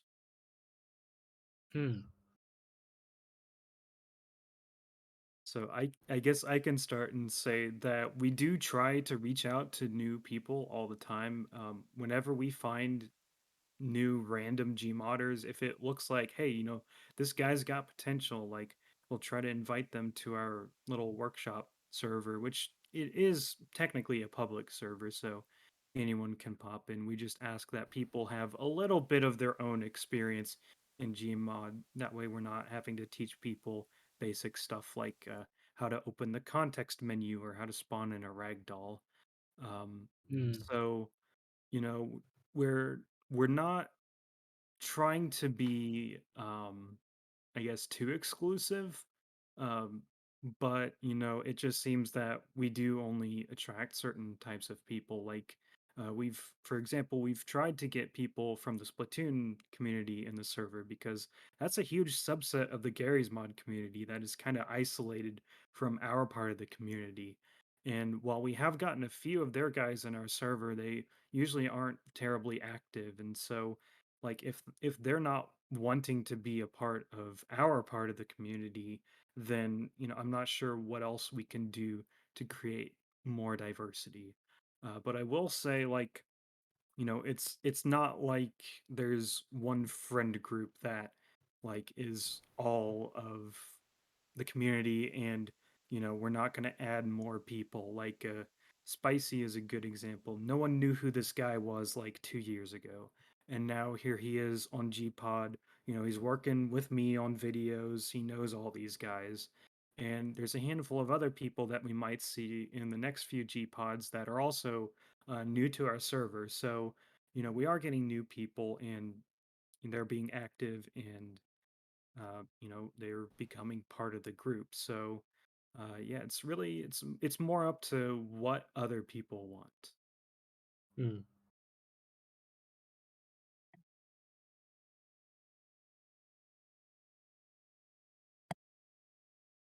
Yeah, do you guys have any thoughts on that, or No, you pretty much nailed it, I'd say. Yeah. are we I going to get agree a on that one. diversity of answers on this? I'll offer my 2 cents. I think definitely diversity should be something to strive for, especially when I suppose for some people it might feel like, oh, it's the same names behind these projects. Is there not more people they're reaching out to? And the fact is, obviously, as Camouflage has said, and as I've seen, he absolutely is. I think it is also a case of it's finding people that will want to be part of that or really encouraged to do that and are really driven, I suppose. Because it's the thing with Cam is that he's always very driven. He's always been reaching out to people rather than people reaching out to him. I know he reached out to me when I long ago on Steam. He just found me on Steam and like invited me over to the Discord a few years ago. This was before like Meet the Medic and everything, and I absolutely don't regret it at all. It's one of those things where like I've met loads of new Gmoners. I've learned so many new things. So it's really made me want to start learning animation more as another skill, not just as a hobby. It's so I suppose what it's a good idea to get diversify the playing field if you like, but it also, as Cam's mentioned, it depends on the people that are joining, that are driven, because it's all well like reaching out to these people and say, hey, come on, join down, but if they're not interested or they're not going to push themselves forward to get where they need to be, then it's kind of a case of, is it a lost cause, or in the nicest way possible, obviously, but if they're not driven, it's a case of we need to hang the towel somewhere. So I think there's definitely room for diversity in the future. It's just finding out how it goes about, how to go about it, and I think Cam is definitely the person for the job. I will say, because I think he's handled it very well in general already. So yeah, that's my 2 cents anyway. Yeah, thank you. Someone in Twitch chat mentioned that it would probably be a good idea to have people who know how to like make maps, models, and port stuff to like help out the animators. That could be a form of diversity too. Yeah, that's true. Yeah, definitely. And that could be hard to find. Because it's very easy to find animators. We stick our content on YouTube, but like map makers, it can be difficult. But yeah, that's something to look into. I think something else we can do is like while Gmod is fairly accessible, like there's a bunch of tutorials out there, and you can a lot of us like we're pretty accessible. You can ask us questions, we'll answer, we'll help you out. But something that can help is if we made like a more modern Gmod tutorial, because a lot of the tutorials out there are very dated or kind of vague. And so if we can make a master tutorial of Gmod, then that could help bring in new talent. Yeah, like a Gmod master class. Yeah. Get some Gmod professors and teach it in college. Oh, we could use an old school map from like Counter-Strike and then just have a small intro animation before the actual lesson. That would be interesting, like collaborative work, maybe. All right. And any more thoughts, or should we move on? All right. So Sohalden Spike asks, "What are your recommendations to work with a partner?" One word: communication. Yes, Yeah. communication is very crucial with anything collaborative. It's like when I work on my own videos, I'm usually just running off of a script that can be kind of vague in some spots. But when I'm working with someone else, I try to storyboard and be very clear with, what my expectations for the video are. That way, we're on the same page. But, Also, his second recommendation also would be to try to get a partner that is in the same time zone. Otherwise, it can be a bit difficult to get in contact.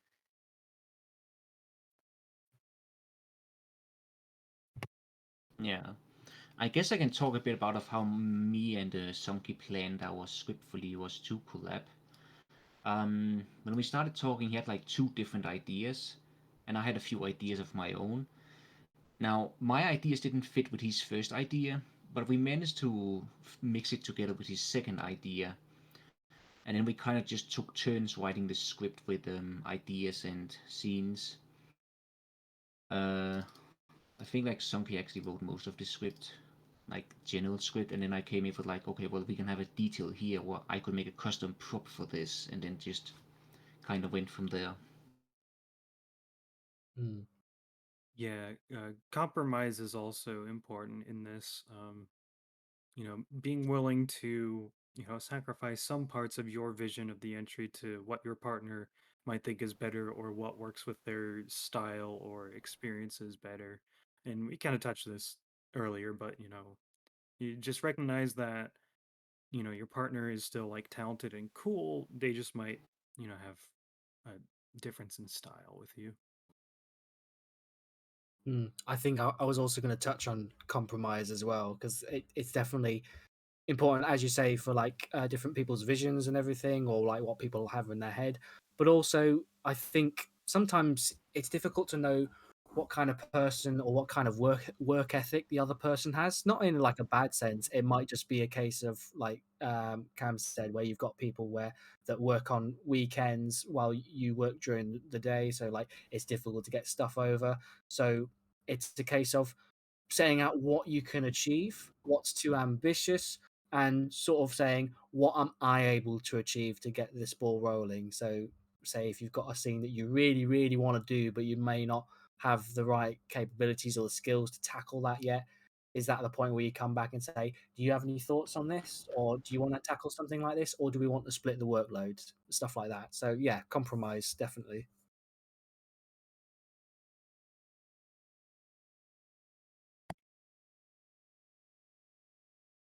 All right, you guys ready for the next one? Yeah. Sure We still got quite a few of these. So Erdamon asks, what would you say is a better method of animating a fight scene? Straight ahead on all characters, or focus on one each at a time?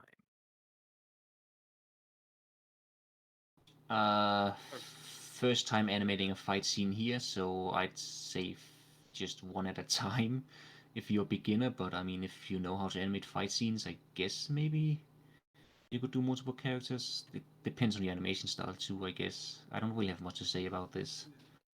Yeah, It also depends on the fight scene as well. yeah, like if you're at a part where like a punch is being landed or someone shoots and the other dodges, that's a point where the two characters are like directly attached to each other, maybe not in a literal sense, but like in an action sense. And so in that situation, you might need to animate them both at the same time, or perhaps with like a punch, you could get away with animating the puncher first, and then second you add the one that's being punched. For me, at least the few times I've animated combat or like punches, as I've done like what as Cam does, I usually animate the aggressor first, so like the puncher or the person kicking, so that once I've done the full follow through with that, I can see how the person receiving it reacts to it, or how they would, how that would move their body and stuff like that. But also, I think timing wise, if they're moving quite fast or there's like a few repetitive jabs, it might be better to do straight ahead, because in those situations, it's more difficult to notice that you've sort of blocked it or planned it. And so with doing straight ahead, you can be a bit more free with like where the positionings are, and because it goes so fast and it's on quick on screen that it's not really that noticeable, or you can, I suppose you can get away with a lot more is what I'm saying. So I think it's a mixture of stuff. But again, I don't have enough experience with fight to really give a full blown like this is what you must do and you must follow the rules. I don't know. So this is my 2 cents on that again. And something to consider is like when you have the aggressor and the other person is reacting, like sometimes you'll see it where it's almost like the one that's reacting kind of knows what the other one is doing, and you get kind of like a turn-based thing where like, okay, you punch and I dodge, and then I'll punch and you dodge, which that's not quite how action works. The point of a fight is to be a little bit unpredictable, and so uh, however you animate it, you just need to try to make it so that it's still two independently thinking characters interacting.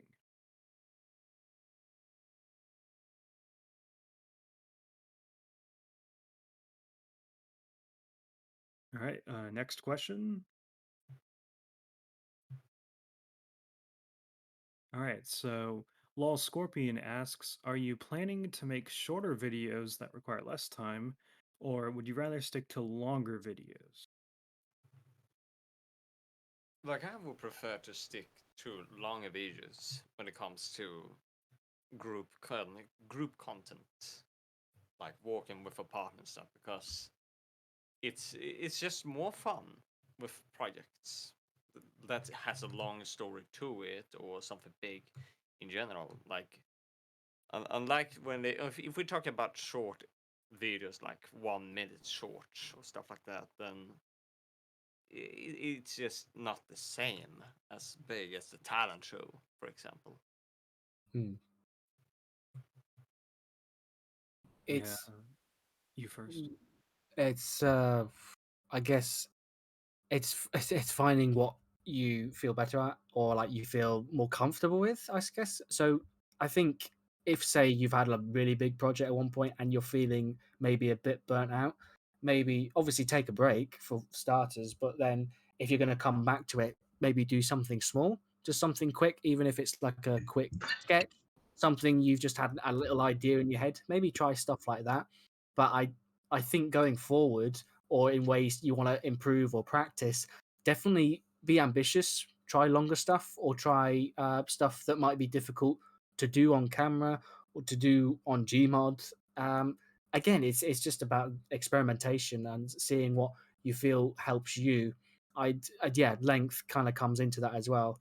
I suppose for motivation, do shorter ones. For experimentation and challenge yourself, go for longer ones. Yeah, personally, I prefer longer Gmod videos.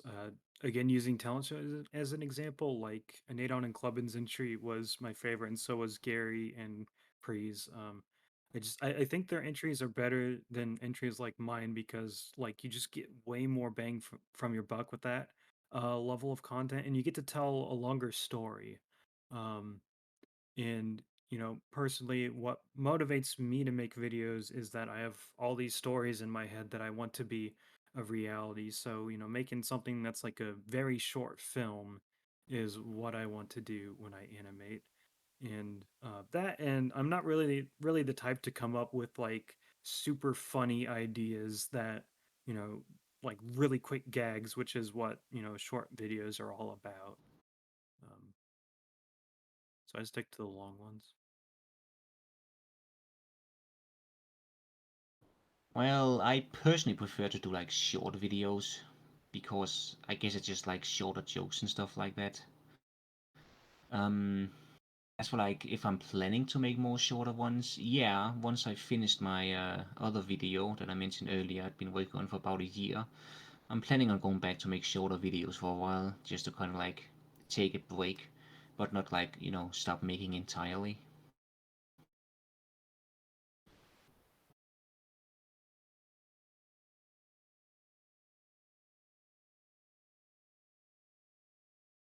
All right.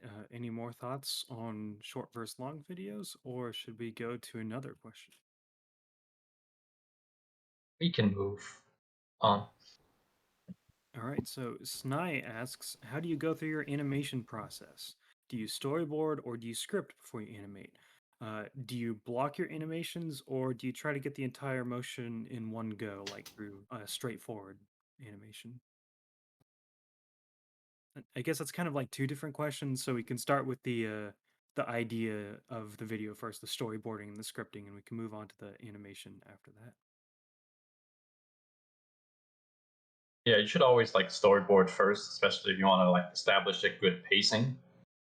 What I recommend doing is like once you have storyboard down, you should like put these images, like use a video editor, like put these images in the timeline, and then like kind of have the sounds out too, because sounds actually establish the pacing as well.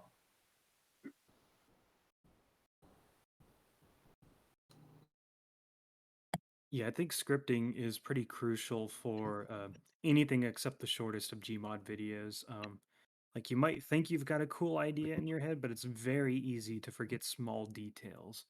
Um, and also, when you write ideas down and allow yourself to like sit on that idea for some amount of time, then you'll come up with more ideas to make your video funnier, cooler, and just deeper in content.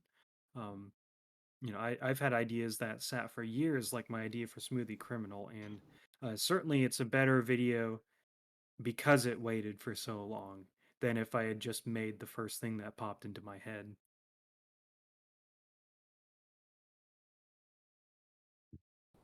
For short videos, I usually just go with the idea in my head and then just see what happens as I animate. For longer ones, I do usually write down some ideas and notes about it. I very rarely write out a script in detail unless I want a scene to like go a very specific way and I want to make sure I remember that. Otherwise, I just kind of like wing it.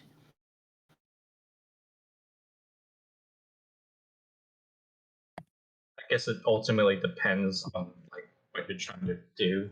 Because if you're trying to make like one of those random haha Gmod videos, then I guess storyboarding isn't required since it's meant to be random and unpredictable. But if you're trying to do something that's more like story driven, then I highly recommend storyboarding Mm. and scripting. It's definitely a bad habit of mine that I picked up when I started, because I definitely was the person that made shorter videos a lot more often, and it was always in the field of random Gmod or just random skits or sketches that don't last too long, or like a minute to 2 minutes at most. And so when doing those, I often just had the idea in my head and just kind of improvised, or if stuff went wrong or stuff I couldn't do, I just sort of work ways around it off the top of my head, which in hindsight, yeah, it kind of became bad practice, because when I started doing slightly longer projects, I do like the bare minimum planning, like maybe a script, but then I wouldn't tell myself, how do I want to present this? How do I want to like make the camera flow work? How do like how do I want to set the scene and everything? And so when doing those, I think the only example I can think of where it's like really bad is like the Murdered Mystery collab I did years ago. And I remember the little animation I did at the very start and the very end with the whole story.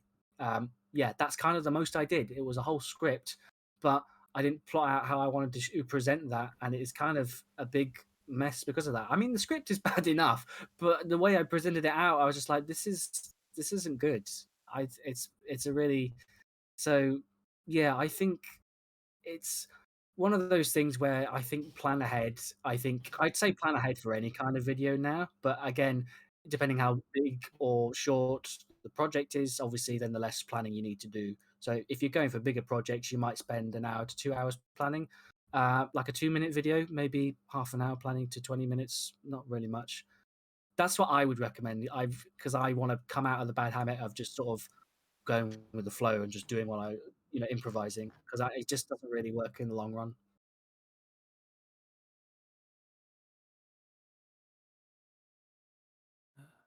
All right.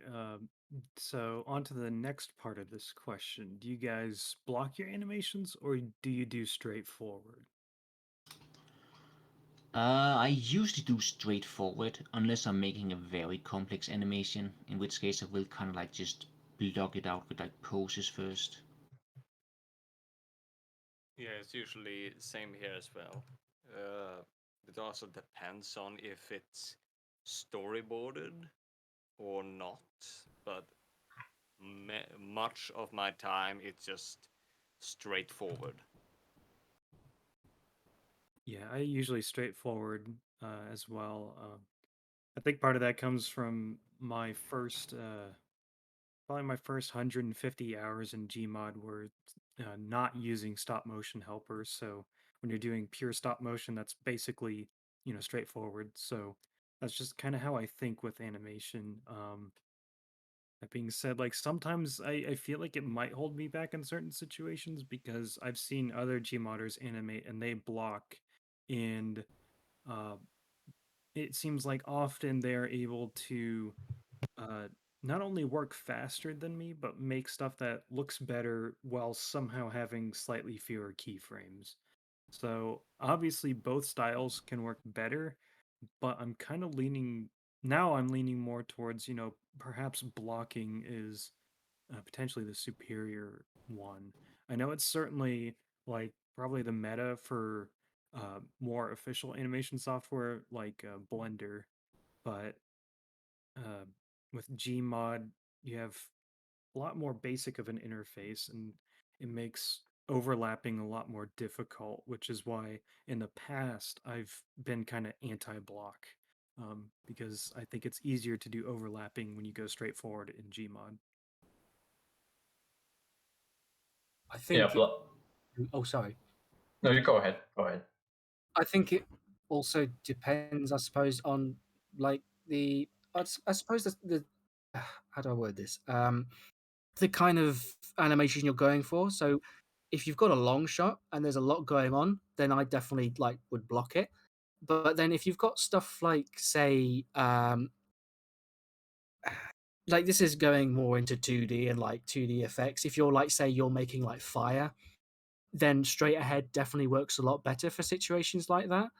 I think even Richard Williams even said that it's good to use a blend of both, but I think it's knowing what situations to use them in. For me, again, I started in stop motion. I did straight ahead for a long time, and then I did straight ahead when I started using stop motion helper. But I've got to a point now where, yeah, if I've got long shots or there's a lot going on, I'll block first.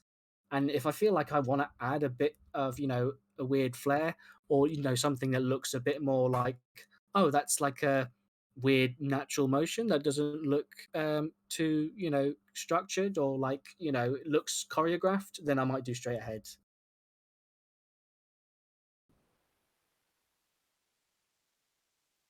Yeah, I generally used straight ahead. But blocking is a good practice, especially when you're trying to like have the animation timed. If you just want to establish timing and like have them placed in an area that you want them to be in. But other than that, I think straight ahead is it's my go-to for the most part, unless I'm doing something like a run cycle. Yeah, it could be there's certain actions that kind of lend themselves more towards being animated straight ahead, whereas others, like certainly a like walk or run cycle, are definitely better with blocking. Because yeah, that is one situation where I will block, but there could be other plenty of other options where blocking is better or straight ahead is better, or where it doesn't really matter.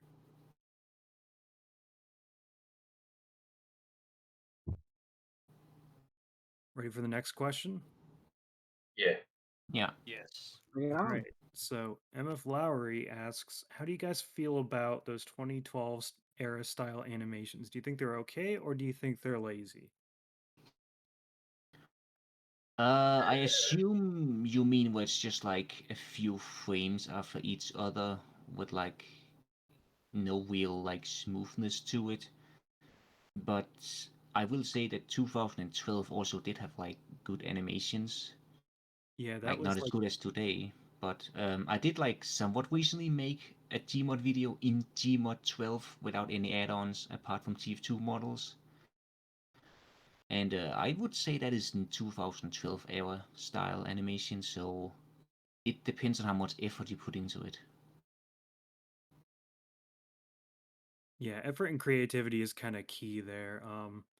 Like 2012 did have like Dr. Face. I think that's when he was like just starting out or just starting to kind of stand out a little. And of course, his style was a lot more basic than compared to his later stuff, but still definitely effort. But yeah, I definitely feel this is more about like what everyone else was doing back then. And I don't want to call it lazy because there wasn't really like a gold standard back then. Um, like just the fact that people were making like content out of Gmod was still like, cool and awesome and brand new. But I think now, like, certainly some of them would be perceived as, being lazy if we looked at them by our modern standards. Yeah, especially if You they're gotta like, remember there was no like stop motion helpful tools to help back then either, so I think technically those were around like about like 2012 is when those popped up. It's just, not many yeah, people use them until like 2014, 2015, 2016. yeah.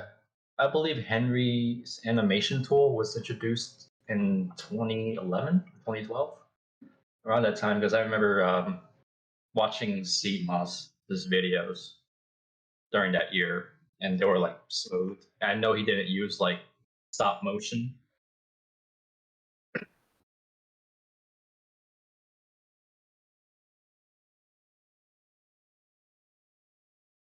Yeah, and I think the creativity aspect of it is important. Like, because some of those old animations are like legitimately really entertaining, or like some of the other videos like the TF2 Freak videos from the era like are cool. They've got like cool atmosphere and stuff happening, but then you also have other videos where it's like you know there's a heavy and he says putus and that's it, and so like I'd that say, stuff is just definitely not up to the standards of what we're doing now. mm, I'd But say, it paved the way to where we are, so like it's a part of history. So like if you made a 2012 video where Heavy says putus and nothing else happens, like you're still cool, you're part of Gmod history. oh yeah, I made plenty of those. I think so did I. To be fair, yeah. I think it's definitely. Here's the thing, though. There's more to creating stuff than just the animation alone.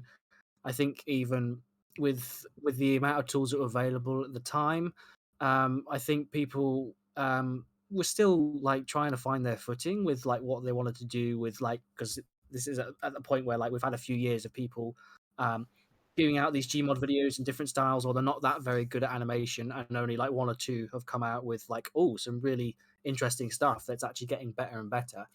So it's difficult to say that again. As you say, I don't want to call it lazy, but it's a case of you were exploring or other talents or other ways to be creative. So, for instance, a big thing that you learn from those 2012 vids is that you learn about timing and comedy, stuff like that, which are all really important if you want to do like proper sketches or films. Things like comedic timing can be really difficult to pull off. So, a lot of those 2012 videos, some of them you can notice maybe not do it so well, but as you go further in the future, they get better and better and better. So I suppose it's finding a compromise between, well, not a compromise, but you know, like if it's not great animation, but they've put a lot of thought into the comedic timing and the pacing, then you can say, yeah, that's really good for its time, I suppose.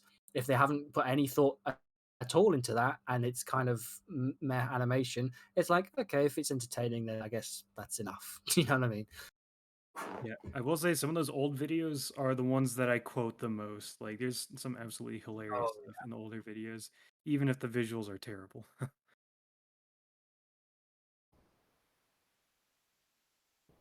think Vagineer Church kind of comes to mind. I don't think that's as old, but you know.